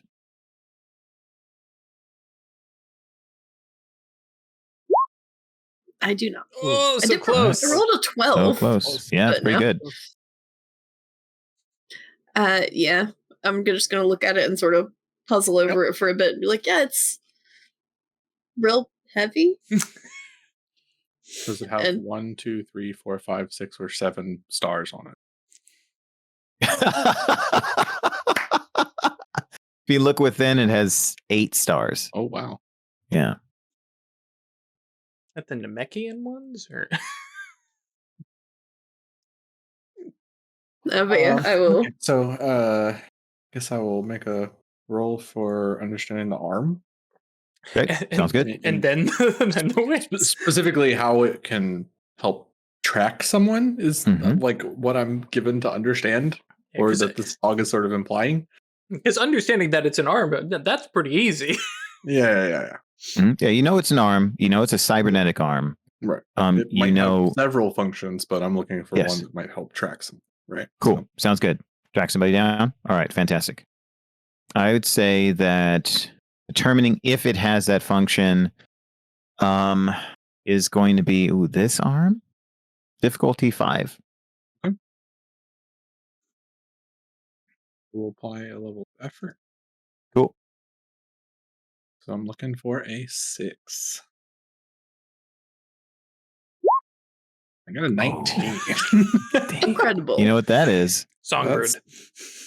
Yeah, that's That's what we my call a luck. minor effect. Yeah. So what do you want your minor effect? So first you succeed in recognizing, and I'll describe what that is. But you also get to contribute a minor How about effect. just like a quick, like in going over it, just like tell me if this is too powerful, but like essentially a quick like rundown of everything the arm can do. Ooh, okay. Like figuring out other functions too, like as I'm going through testing. And tell me if that, I mean, I can, yeah. I'll say this. You have determined, you realize that if you have enough time to experiment with the arm, you could figure out almost everything it does. Mm. It'll take quite a while to do that. Sure. But in the immediate sense, you know that it does, it can be used to track someone. It seems like it has some kind of active connection. And you detect that it is, or I'll say this, it seems heavier than it should be. So then before we elaborate on that, Craig, with Blaze being a stalwart sentinel and looking out into the desert, you see what look like small interruptions in the heat shimmer in the distance. Like dust plumes, possibly. Dust plumes could be something. Yeah. Rough distance. You could probably estimate that on riding lizards, whatever that is, would probably be here within 15 minutes. And it looks like they're heading this way, right? It looks like they could be heading this way. Yeah. Okay. He'll track them for a couple minutes just to get a better idea on their angle. Okay. Sounds good. And we'll come back to that in a moment then. Okay. So, yeah, the arm appears heavier than it should be. Okay. You're not a frail person, so it's not as though this is an encumbrance, but appears heavier than it should be. And if it's okay with you, I'll narrate an additional thing that you're likely to do based on that minor effect. The arm appears heavier than it should be, and you notice a hidden clasp on the underside, on the bicep, very close to where it attaches to the armpit. And inside of it, you see a oblong piece of the same amber that Vet stole. And so Reuven will like from that sort of quick study, like pop up with anybody know what, and then turn around and like see. I'm just holding an orb of it. Where'd you get that? Found it. Okay, in the cave. Sure. At the bazaar. Ah, I think we all kind of know by this point what "found it" means. Right. It was around. Your predilection of extra legal acquisitions. What is it? Oh, That's a good question. And to elaborate on that, I should also mention this. I'm sorry, I got excited. When you undo the clasp, right? It looks like the piece of tronic amber is suspended in some kind of field in that little area. And when you take it out, some of the features in the arm stop functioning. Okay. Yep. Yeah. Wouldn't be taking it out unless they were pretty sure it can go back in. Right. Yeah, it can definitely go back in. Okay. Yeah. And with your understanding of the Numenera, especially the minor effect. Battery effect is happening here. Yes, absolutely. You're confident you can put it back in and whatever this suspension field is. And you observe that it's having some effect on the arm. Okay. Yep. All right. Sorry, quick interruption for meta knowledge. Amber is a significant thing to the Aeon things, right? Because they have like the Amber Pope, right? They have the Amber Pope. Okay. There's the Amber Monolith. Yes, Amber things generally are significant to them. Okay. So it powers the arm? It does appear to Reuven that it has some effect on the arm. The arm isn't completely functionless without it, but it is having some enhancing effect. It is augmenting the arm. Augmenting different circuitry and effects and things like that. Yep. Can I see that? You're like orb. Yeah, I'll hand you the big. I have like a big piece of it, right? Yeah. You have a piece larger than the one that was extracted. So it weighs a lot more than it ought to. So it's like a handheld, like you said, like a clementine that weighs like 5 pounds. Yes, exactly. Okay. All right. Well, I guess which of course suggests that it's dense or there's some element in its physical properties. Oh yeah, didn't you say it weighed less in the bag before I took it out? Yes, I did. Interesting. So you start putting things in the bag and then seeing how much they weigh.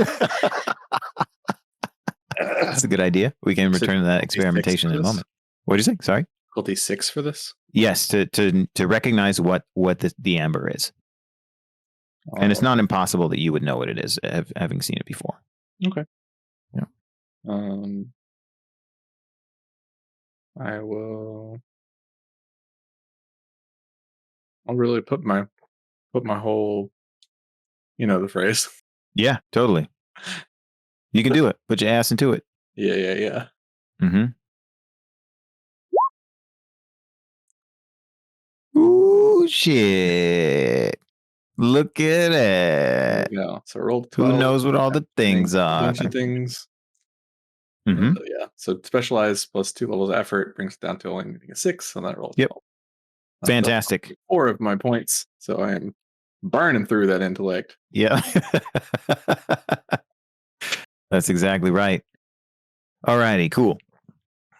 You know, or at least have heard of what this is. This is tronic amber. Tronic amber. It is a fuel known to have stellar properties, stellar resonance, or at least it's reputed to have stellar resonance, but that's hard for people to establish. Was that roll? Yeah, exactly. Yes, tronic amber. That's right. Spelled exactly like that. And you know that the nearby town of Sirio was once made its fortune off of mining tronic amber. I see. Mm-hmm.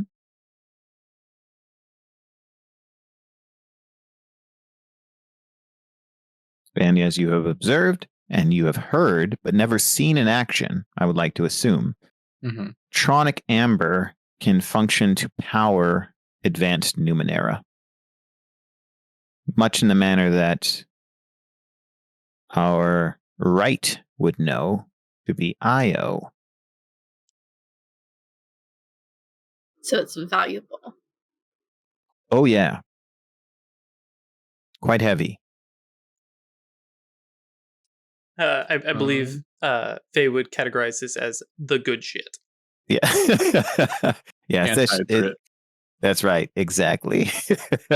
So real quick, Well, let's return briefly to Blaze. So while that's happening, Blaze does seem to recognize that the plumes are getting closer, and he is able to discern the faint outlines of what are riding lizards. And it seems that they are now, if it's fair for me to assume that you're watching them for about 5 minutes, that they will be approaching this general position in about 10 minutes. All right. So Blaze is going to head in. I don't know if they're following tracks or if they can track that arm, but it looks like we're going to have company in about 10 minutes. All right. There's some lizard riders out there making their way here pretty quickly. So whatever we're going to want to do, we got 10 minutes or so to decide. What was that, Ash? Sorry. If they're tracking something in the arm, maybe if we take the thing out to turn it off again. My immediate concern is also we should turn off the light. I mean, it probably doesn't go out. It probably doesn't show. Remember, we're back around the corner. Into the. It's probably not bright enough to show off enough because it's the middle of the day in the desert, right? Oh yeah, okay. Yeah, fortunately, you can be reasonably sure that based on the structure of the cave, that if you're using a major glow globe or a flashlight, or the equivalent of looking at something, it's probably not going to shine out. However, there is a concern about being in a cave with a, only one exit.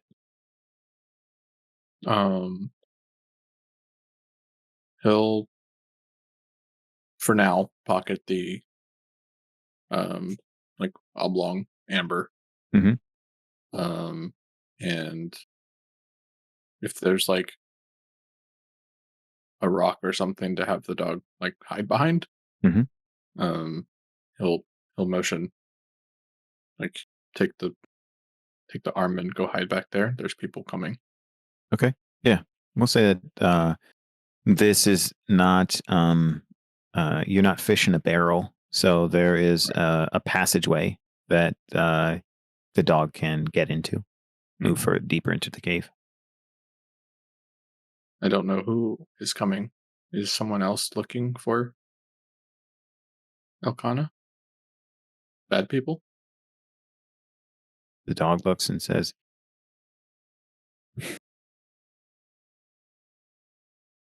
"Bad? Elkanah bad? Elkanah good?"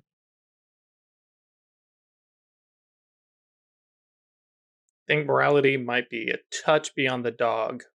Miss Elkanah. Understandable. Blaze is leaning in, trying to pay attention, then catches himself and shakes his head as if it's he's I'm not paying attention to a dog. I'm not listening to a freaking dog. Listening to a dog. Moves back to the door. We'll make sure people no steal arm. No we steal will help arm. You find her. Find Elkanah. So stay here. Stay. And Reuben gets up and kind of from this very squatted down, hunkered down sort of position. Yes. Just stands up and goes to their full height and shoulders get broad and so I have for my nano my nano abilities is ward. So I just always have one armor. Yep. And I like the thought of that being the dragon scales of cool. Yeah. And so it's you're not sure if something goes up or if something comes down. It looks simultaneously both of those, but there's just this air of seriousness that comes over them, and they full on look like a Dungeons and Dragons dragonborn. Fantastic. Red scales with some gold streaks through them and stuff like that. And they march off to stand with Blaze at the front of the cave. Cool. Did you say we had 10 minutes? 15 minutes? Yeah. 10 minutes. 10. You had 10. 10 once. You had 15 from the moment that Blaze spotted the dust plumes or the whatever's interrupting the heat shimmer. 10 minutes from when Blaze reported that they were coming this way. Well, 9 now. Yeah. Give me 10, dang it. Don't I need 10? I need exactly 10. Give me 10. Give me fuel, give me fire. Give me that which I desire. Oh, yeah. Because I need to put together a cipher, Yeah. Do it. Because it is an assessed difficulty of well, actually probably less because of my skill. I keep looking. I cannot find what I would use to build it with. How to build the cipher? Specifically what parts I may need for it. Oh, gotcha. Yeah. Because I'm not sure if that would actually require IO or not. You can use other ciphers to do it. Ciphers can provide you with the fuel to do so. Gotcha. Well, because I have IO already, and Oh, yeah. Oh, that's right. You started with some IO. So started with a small pile of it.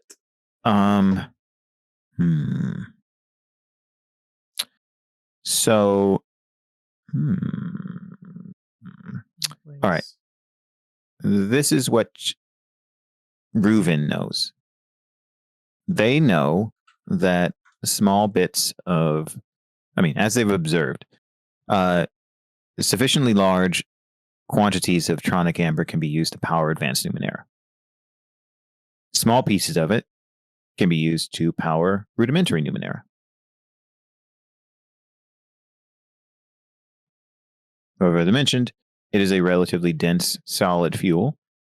So Reuven knows that you could try and chip some pieces off of it. I imagine you mean Faye, by the way.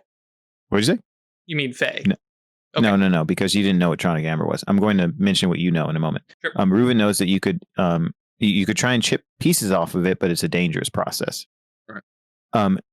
Faye knows, in having dealt with IO and extracting it from Numenera devices, that the larger the quantity or the more potent the IO, the more potentially dangerous it is to harvest it in a haphazard way.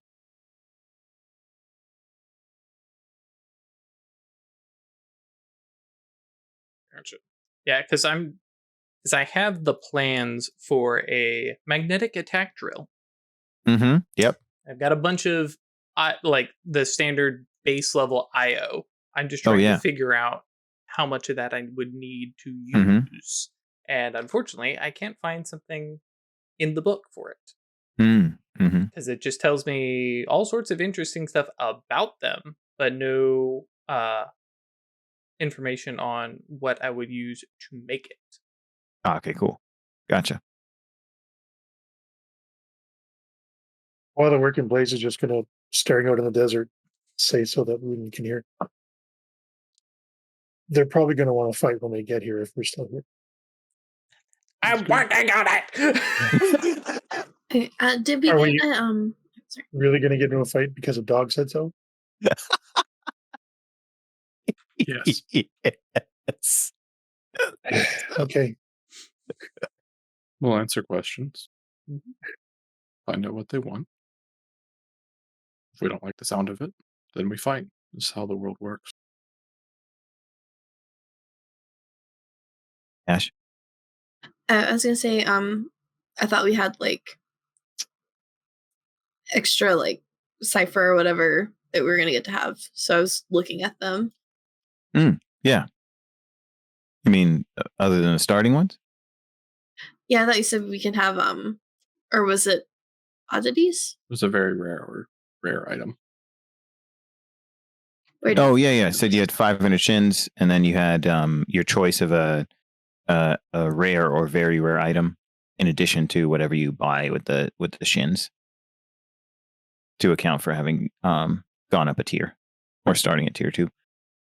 Okay, can I have a different cipher than the starting ones? Yeah, if you didn't like those, you can have those. Yeah.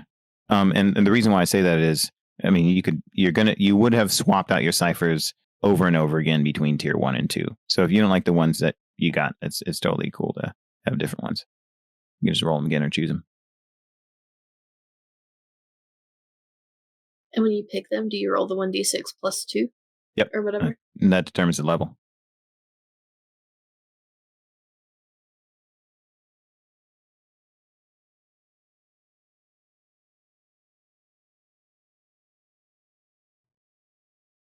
Yeah, a brief emphasis on this.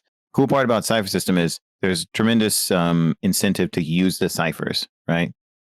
The GM is encouraged to give ciphers out often, commensurate with the how frequently they're used. So players don't ever have to hoard ciphers. And if they do, as I've teased Drew, if you get to a certain point, you can create a quantum singularity and suck yourself into a black hole instantaneously, taking everything with it. If you have too many ciphers. It's awesome. I want somebody to do that. I don't want them to get sucked into a black hole, but I want them to make the roll to test whether or not get sucked into a black hole. But Drew's not going to do it. No, I have in fact the plans for a cipher containment bag that literally lets me shove shit in there so they don't blow up. Yeah, he refuses. He refuses to test fate.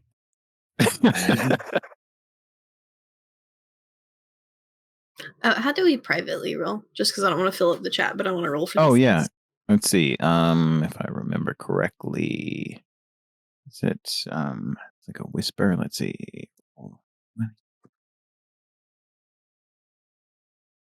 I think you do /GM roll and I'd see it.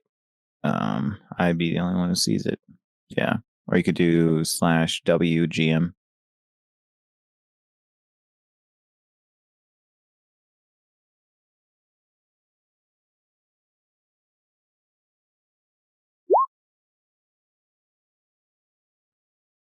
Yeah, cool. I see it. Do you see it? Yes. Great. So yeah, it's just you and me. And technically chat. The chat. Yeah, I was trying to fill it up for chat. Whatever, it's fine. Yep. Okay, so I finally found the list. I do not have some of the stuff I would need for it. So even the base level, first level cipher requires quantium. Yeah. So I would not be able to make it. If I'm understanding this, that may just mean I need this or this or this. Either way, not going to stress about it. So I still have IO that I can zap people with anyways. You could do lots of stuff with it. IO beams. Yep. That's because you're Ioran, man. It's going to stick. It's going to stick. It's happening. Yep. Just like fetch. It's happening, everyone. All right. So yeah, for Faye, it's I can't. The one thing I thought I could whip up, maybe I can't right now, so I don't have time. So I'm just going to come out with effectively a piece of IO, a piece of junk that sparks, and just like rubbing it together because I can zap people. All right, so you're all stunting at the front of the cave. I don't think he's doing so threateningly so much as I have it. And for other people, it's like, well, that's some weird gizmos in his hand. For other people, yeah. Yeah, makes sense. As opposed to holding my dart thrower. Is totally. The idea. I'm going to do a recovery roll while I have time. Yep, you got time. I traded out the machine control cipher and instead got a missile. Oh, wow, cool. It's a poison dart. He says what? It's a hunter seeker, so like it's a drone basically that you set on somebody. Yeah. And I rolled for what its effect is. It's poison.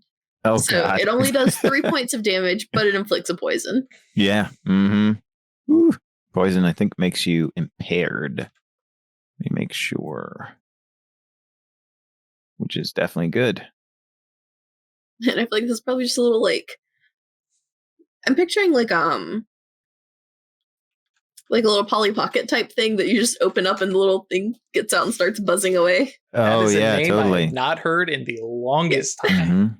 Like most of her stuff is small things she could easily nick. And sometimes it's a killer missile needle. Makes sense to me. And what was the level of the cipher? It's level 3, so it will attempt to attack 3 times.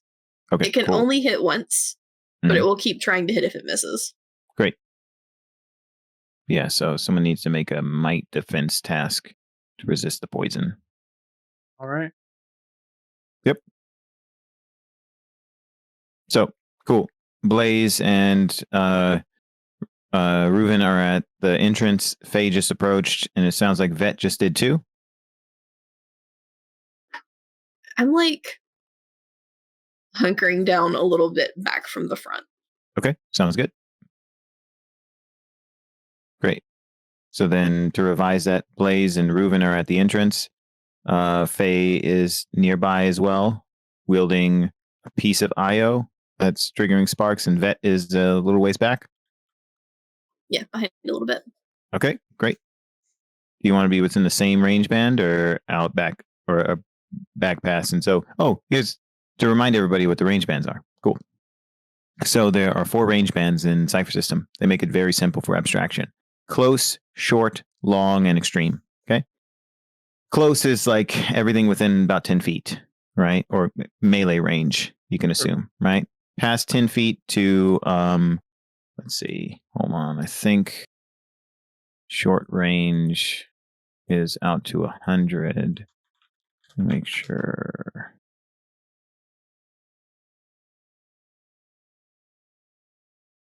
I'll confirm that in a moment. The important thing is you can get from short to close range with a move action or with a single action, right? Within close range, you can engage in melee attacks. If you're within close range with a ranged weapon, you gain an asset on the speed task to attack with it. Long range takes your full action to do that, or if you have an enabler that allows you to move more quickly, you can. And you can also move 2 range bands by making a running test to accomplish that. It's a difficulty 4 running test. There are certain things that allow you to attack at extreme range, but for the most part, you can't really. So usually it's long, short, and close range that are the relevant ones. If you have some kind of weird sniper rifle, some futuristic sniper rifle, you can attack from extreme range, but generally those are the range bands that matter. So the reason why I'm asking if you want to be in short range, you could. That means that if someone is in fighting in melee with Blaze, Reuven, or Faye, then they would not be able to immediately attack you. They would have to move into another range band to do so. Yeah, that seems right. But I'm still Cool. close enough that I could get up to them if I need to. Yes, exactly. But I figured you wanted to make sure. Cool. Mhm. All right. So, Vet is in short range from the 3 of you. I think I hear that correctly, right? You're all at the entrance to the cave. The rest of you at the entrance to the cave, right? Actually, Faye, I guess I would be Reuven? short range as Short well range as well? because that's Okay. the range of the ray. So Sounds good. Cool. So then Reuven and Blaze are at the entrance of the cave. Vet and Faye are in short range behind them into the cave, right? Yep. All right, great. Cool. So the riders are approaching. We can speed along the next few minutes to get to when they arrive, because it seems like you're awaiting their arrival. The last question I have before they arrive is: are you going to allow them to get close enough to talk to you intimately? Or are you going to halt them when they get, within, I don't know, how close are you allowing them to get? That's the question I should ask. I would halt them at a long distance from me. Oh, wow. Okay. So about 100 feet away? Yeah, because I have fleet of foot, so I can cover that in one action and still attack. Indeed. Indeed, I do. Know that. Yeah. Okay. As long as we can still shout to them from there. Yeah, you can. Yeah. Yep. So you would need to say that. You would need to halt them, call out to them, because otherwise they're just going to... No, I will call out to them. Okay, cool. So they approach. You see this dust storm as they're getting closer. You recognize the appearance of the riding lizards, and you see the symbol you saw in the constables before associated with Hakon's Bazaar. There are 4 of them on these lizards approaching. They do not have weapons out, like lances or anything like that, but they clearly do have sidearms, and they have a cudgel on the other side of their hip. So at 100 feet, when you call out, what do you say?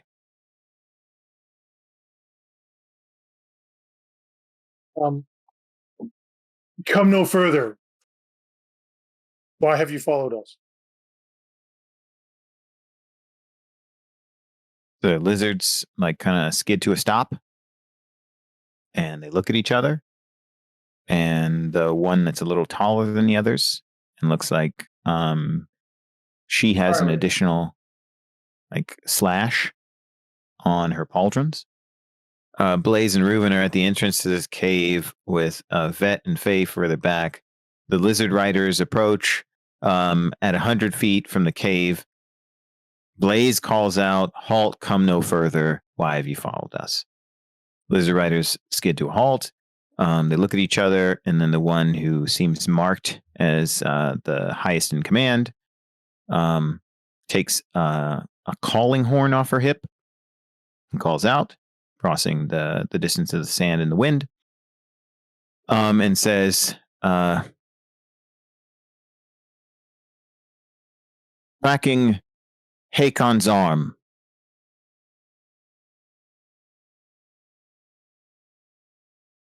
If you have it, release it." Where did we leave the arm? Oh, with With the the dog. dog. The Right. dog has Yeah, it. we don't have it. Mhm. The dog has it. We don't have No. possession of an arm other than ours. Blaze looks at Reuven and then looks back to the riders and stays silent. The riders look at each other and they say, "Oh." She reaches inside of like a belt pouch and pulls out seems like I won't say simple transponder because it's future fantasy, right? But there's something beeping on it, and she says, "This disagrees."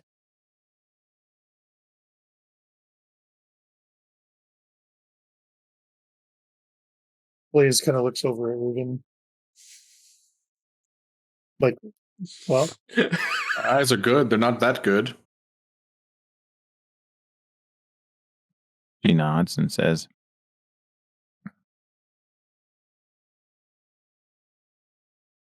"I intend to search that cave. If you stand in the way, there will be hostilities. If you do not, none are necessary." She puts the Blaze meter has a back in her couple pouch. of mudras, and his tattoos glow. Yes. And he says,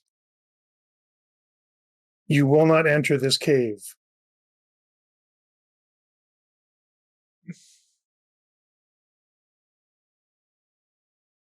He means dibs.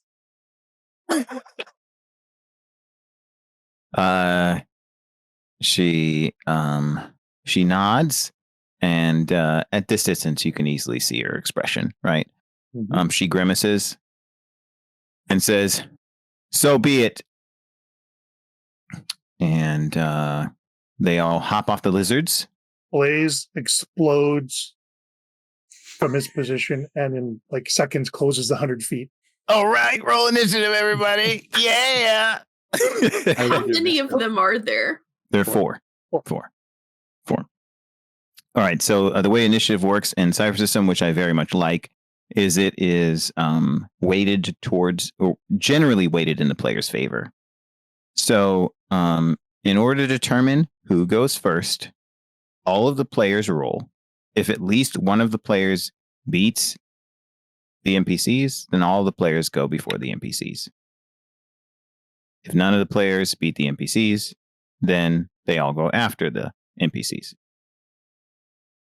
Allows for coordination and makes for what I feel is more narrative seamlessness. And there's no applying effort or anything to this. It's just a straight roll, right? It is a speed task, and you can apply effort. In almost every single roll, fortunately in Cypher System, you can apply skills, effort, and assets. So there's sometimes some ciphers that can give you an asset to initiative. Some people get inabilities to initiative. If you are trained or specialized in initiative, then you can apply those skills or that level of skills. The difficulty you need to beat here is difficulty 4. They are all level 4 constables. Difficulty 4, you said? Yep. Okay, so I don't have any bonus to initiative, right? I just have it as a skill. If you have it as a skill, it is probably at least trained. Well, it's on this section, but it's Oh, not that's right. It's naturally on the sheet. That's right. Yeah, sorry. You'd have to change it to if you were trained, but it's just on there for a good roll. Yeah, I don't think I have any sort of bonus to it. That's fine. I'll apply a level of effort to the roll. Oh, there we go. Roll effort 1. Yeah, if any of you are untrained, or have an inability. Untrained doesn't add anything, right? Mm-mm. No, not untrained, but an inability would increase it, would make it harder. So note that if you do have it. This is why I didn't. Wow, hang on. Am I the only one trained in initiative? I don't know. Are you? I don't know. Craig, are you not trained in Seems initiative? that way. No. Oh, okay. I'm going to have to remember that next time we roll initiative. There we go. My training is focused not on who lands the first punch, but on who lands the last one. Ooh, yeah. Yeah. I like it, baby. I get it. All You're right. slow. It's okay. I don't As he zips understand. off. Yeah, what's up? What's that, Ash? Oh, okay, I see. It says roll 8 beats difficulty 2 is difficulty 3. Okay. Mhm. Oh, yeah, it's telling you what difficulty you would have beat. Yep. It is a little confusing at a glance, Mm-hmm. Makes sense. but yeah, Yeah, no worries. all you gotta really care about is what the roll is, and then Mm-hmm. if you need back reference, then you can just say like, "Oh, I would have beaten a 2," and you know you needed a 3. So That's exactly right. Technically, we could do all of this by just rolling the d20 Right. if we needed to. But the tooltips are convenient when we know how to read them. and keep puppy dog. Alrighty. So you, at least one of you succeeded. Mhm. So it means that you're all going to get to act first. I think narratively, Craig was Mm-hmm. That's having right. Blaze pop the fuck off. So Let's do that. So I'd apply 1 level of effort. Mm-hmm. But the task is hindered. How do I put that in? Ooh, what task is hindered? Yeah, I can move 100 feet and still attack as part of that action, but the attack is then hindered. Oh, yeah. It means that it raises the effective difficulty. Okay. So what difficulty am I at for attacking somebody? Before you apply any skills or anything like that, Mhm. they are difficulty 4. They are level 4 enemies. Mhm. And so against them with this attack, you're rolling against a difficulty 5. Yeah, difficulty level 5. Because it is hindered, right? Yes, because it is hindered. Only because it is hindered. Right, but I'm specialized in armed attacks. Yep. That's 2 levels of reduction. And the low effort I'm spending. I think this should be good. Let's try that. See how it goes. Ooh, baby. Well, sure. That's how you start a fight. Look at that. So just for flavor, Blaze is going to target the toughest one. Yep. But if he can't tell if one is tougher than the other, he's going for the leader. I mean, yeah. Yeah. Like they seem reasonably similar in toughness. They're just one is clearly in command. Oh, and for the podcast folks, that was a natural 20. That's right. Craig got that major effect, baby. Oh, and also 4 damage. one. Yeah, that's right. +4. If you want that, you can either get +4 damage or you can take a major effect. It's up to you. Oh, for +4 damage. Real quick, for future reference, right? You want to choose between whether or not you're doing a light unarmed attack or a medium unarmed attack. Oh, mentally I'd done that as a medium. Cool. Oh, I see. There's a roll button there. Yes, that's right. Have damage in. So let's Because keep that roll, but I'll roll medium? again for the damage. No, the damage is flat, medium so you don't need to roll it. Okay. What was that, Ash? And it's listed as a was saying- medium. Yeah, it rolled as a medium. Oh, he did. Okay, cool. Greg rolled as a medium. Excellent. Cool. And I'm just reminding you because if you roll with a light attack, you get an asset on the test. Right. So, cool. Excellent. So, medium attack, and you do 7 damage. Go ahead. 11 damage. Yes, that's right. It'll be 11 damage. Mm-hmm. God damn. Yep. So Blaze surges forward more quickly than they could anticipate with the light after images of his glowing tattoos trailing in the distance. And he stops after an incredible sprint right next to the leader after she dismounted from the lizard. And where do you hit her, Craig? Just solar plexus straight. Solar plexus? All right, fantastic. Yep. That's what I was hoping you'd do. And he lowers himself into like a quarter or an eighth squat, balancing himself perfectly, and hits her in the sternum with a blow that looks like if he had done just a little bit more damage, it would have knocked her completely off her feet, unconscious. Just for flavor, there's a real economy of motion when Blazes turn the juice on, kind of thing. Like there's no motion wasted. He doesn't do the bouncing or anything. Everything is for a purpose. That's what I'm talking about. Mm-hmm. This is awesome. And for transparency, because this is our first combat together, right? Generally, it's the case that everything about an enemy is determined by their level. So their HP is effectively the same as the target number to defeat them, right? So they have 12 HP, level 4 enemies. Sometimes it's more based on some additional thing that's added to them or armor and stuff like that, right? These enemies are wearing light armor. They have 1 armor on them, and that's it, other than the weapons that they have. So you did 10 damage to this enemy that only has 12 HP. Unarmed. Yep, that's right. Exactly. Punched her in her solar plexus, totally not expecting it. And I don't know if there's a moment for a pause, like as she's recovering from that, it's like, you don't have to do this.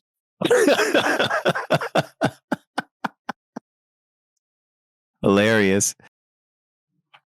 Yeah. Can I go next? Yes, absolutely.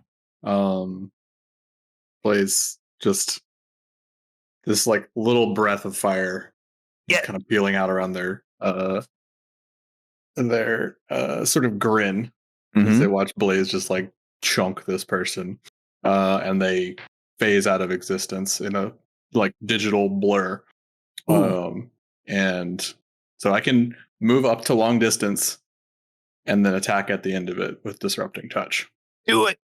So it cost me 1 speed, 1 might. How do I make attack roll? Is it just like a might roll? There are attacks that you can say. It's a might or speed. Yeah, it's up to you. Okay. Exactly. This is disrupting touch is might, so. Okay, yeah. Then it'd be a might task. Okay. And if you're employing an ability like that and it's might task, then you total up all the costs at the end when taking into account edge. Oh, okay. Yep. Cool. You said it's difficulty 4? Yes. Okay. No, unless you have something that hinders it. No. You said something about a light attack being an asset, though? Oh, yeah. So does it say what kind of attack you make, or just says you make an attack? You can turn it into a melee attack. Okay. Let me there's a description. I'll help you out here. Disrupting. It's Destiny page 98 for my ability. Oh, thank you. Great. Perfect. 98. I think I know what it is, but I'm just making sure so that you get everything you deserve. All right. +1. Oh, okay, cool. So you make an attack. Yeah, okay. So the way this works is you automatically do 2 points of damage. And if you choose to apply effort, you can increase the damage instead of making it easier to attack. So does that make sense? Okay. I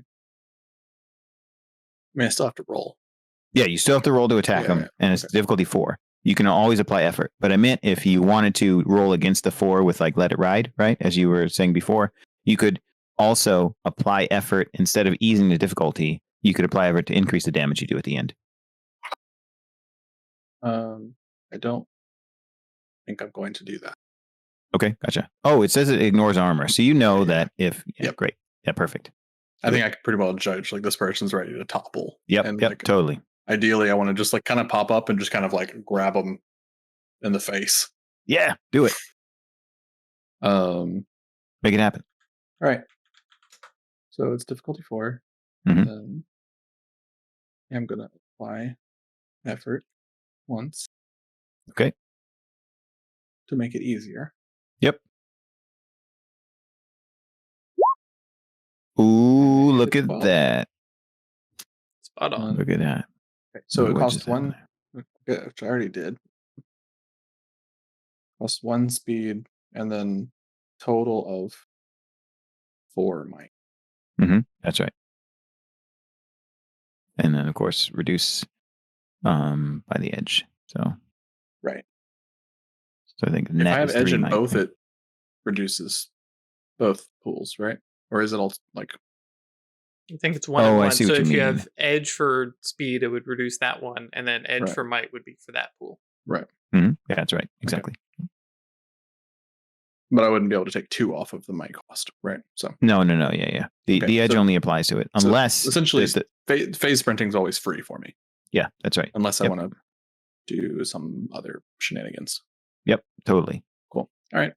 And then just to mention, right, the only context in which you can apply your edge from another pool to spend on a task is if you've depleted all of your points in one pool and you have to spend from another in order to accomplish the task. Okay. So normally, then you could imply, it's like, say you're out of your speed pool and you need to right. accomplish a certain task, you can spend from the other. Okay. Yep. But this being 2 things I have to, like powers Yes. I have to activate, then they apply. Regardless. Yes, exactly. Yep. Okay. You get to apply both edges because Cool. these are separate abilities. Yep, totally. So yeah, he just sort of dips into this, the shit. What is it called? The data sphere. Oh, that's what you were saying. Yeah, you're saying that the realm is connected or like contained within the data sphere somehow. Yeah. Yep. So partially, either projecting back into or like lowering their projection into the real world, and just kind of popping up and just this sort of like almost like clothesline, but like face grab and just sort of popping them and just like slamming them down into the ground. Shit. So as you do that, the discharge goes off, and I believe you're attacking the leader. Yep. The one had just gotten punched decisively in the sternum by Blaze. They're unconscious on the ground with their legs splaying, and the 3 remaining constables are aghast. And this big fucking toothy dragon grin. Yep. Anybody else want to try and go in the cave? Which I love, because that's kind of the vibe that Faye was going to go with too. So, oh yeah, I guess, is that the end of your turn, Chris? Yep. Okay, yeah.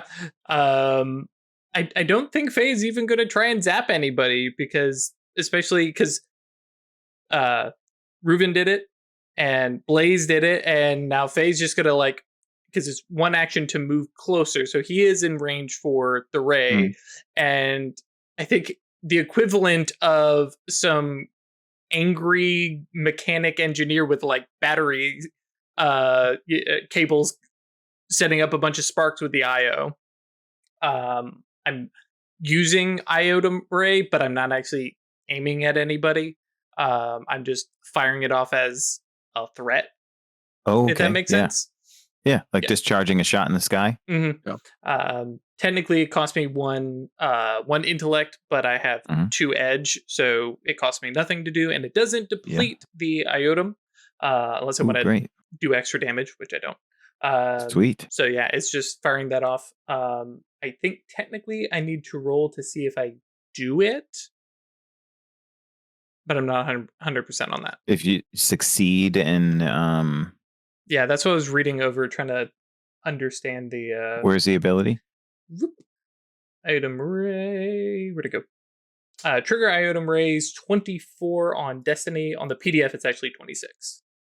Okay, page 26. Or Great, page 24, PDF page 26. All right, fair enough. Yeah, let me get that. Look real quick. Because it's action Yeah, you have to take an action to do it. Generally, actions require a roll. Mm-hmm. But I wasn't sure if that's for the attack or just at all. It's generally for the attack, so it depends on what you want to do with this. If you want to have an influence on them, then you could use it to do something to them. Is that what you're attempting to do? Yeah, if Faye can avoid, he's probably already in trouble. With the whole gravity changer thing. He's like, I really don't want to get in trouble for like literally beating up 4 constables. You took out one guy. Let's let the rest see that, hey, we don't want to fight you. We will, though. Yeah, it's generally an attack. So you're letting it off? I will say this. They were really shocked, right? If you want to let off a ray and attempt to intimidate them with an intellect task, you can. Okay. Reuven and Blaze have definitely created a circumstance for that. Okay. And I'm absolutely certain that one of them will do that on their next action if they do anything else. Right. Yeah, I'm good with that. I don't have any particular skills for it, so it will be a straight intellect thing. They're 4, so difficulty would naturally be 4. Yep. Cool. I will add 1 effort. Cool. And then yeah, you can count what happened as an asset. Okay, so that will reduce the difficulty to 3. Yes. Okay. Before effort. Ooh, look at that. Nice. Cool. That's an 11. Clearly beating it. You succeed. Trying to help out podcast folks. Thank you. Oh, that's right. Yeah, gotta be saying that. Yeah. I was planning on doing that too. I had a note for myself. Like, why don't you just read it off it's so easy for that to just disappear once you're running the game. So forget about it. A lot of angry clacking of iotum, and I mean, in reality, it's the equivalent of me smashing a bunch of batteries together and making sparks, but it's still scary. And just beam of energy firing off into the air and just saying, just leave it alone. We're getting it back eventually. So, do you actually say that? Yes. Like, okay. Just like, this is ours. We're going to bring it back. But, giving the constables an excuse and out, they can spin whatever story they want to. Their boss is out. For fleeing enemy. Yes. Right. Yeah. Okay. So then that influences the 3 of them. They look at each other. Their leader is unconscious, summarily knocked out and defeated, right? Without any real effort on the part of the people who assaulted her. And they walk up and kind of looking at the 2 of you to see if you're going to attack them as they grab her body. Okay. Take a step back. They'll wonderful. So they'll put her on the riding lizard. And actually, before I do this, Ash, would you like to do something before they get to act? Because it's still the turn. I shouldn't have moved on to them. I'm sorry. No, I was definitely. I'm not trying to get noticed by a constable. So, I was willing to fight if it came to it, but no, if they're leaving, I'm just gonna stay back here. That's a smart pick I was pocket. not here. I love it. Okay, cool. Just want to make sure I didn't skip your turn. So then on their turn, they're affected by the intimidation. They put their leader on her riding lizard, and one of them kind of ties the reins. Yeah, exactly. Yep. You know what's happening here. And they mount up, and they move a short distance away, and they turn around. And with a sounding horn, they say, Hakon will hear of this. And then they run back in the opposite direction. I mean, admittedly, we wanted Hakon to know about this when we returned the arm. We're just doing this in kind of an odd order of things. Where's that arm? You can't take it. I'm not taking it. I just want to poke at it. Reuven with still his big toothy grin just like slaps Blaze on the back. Good work.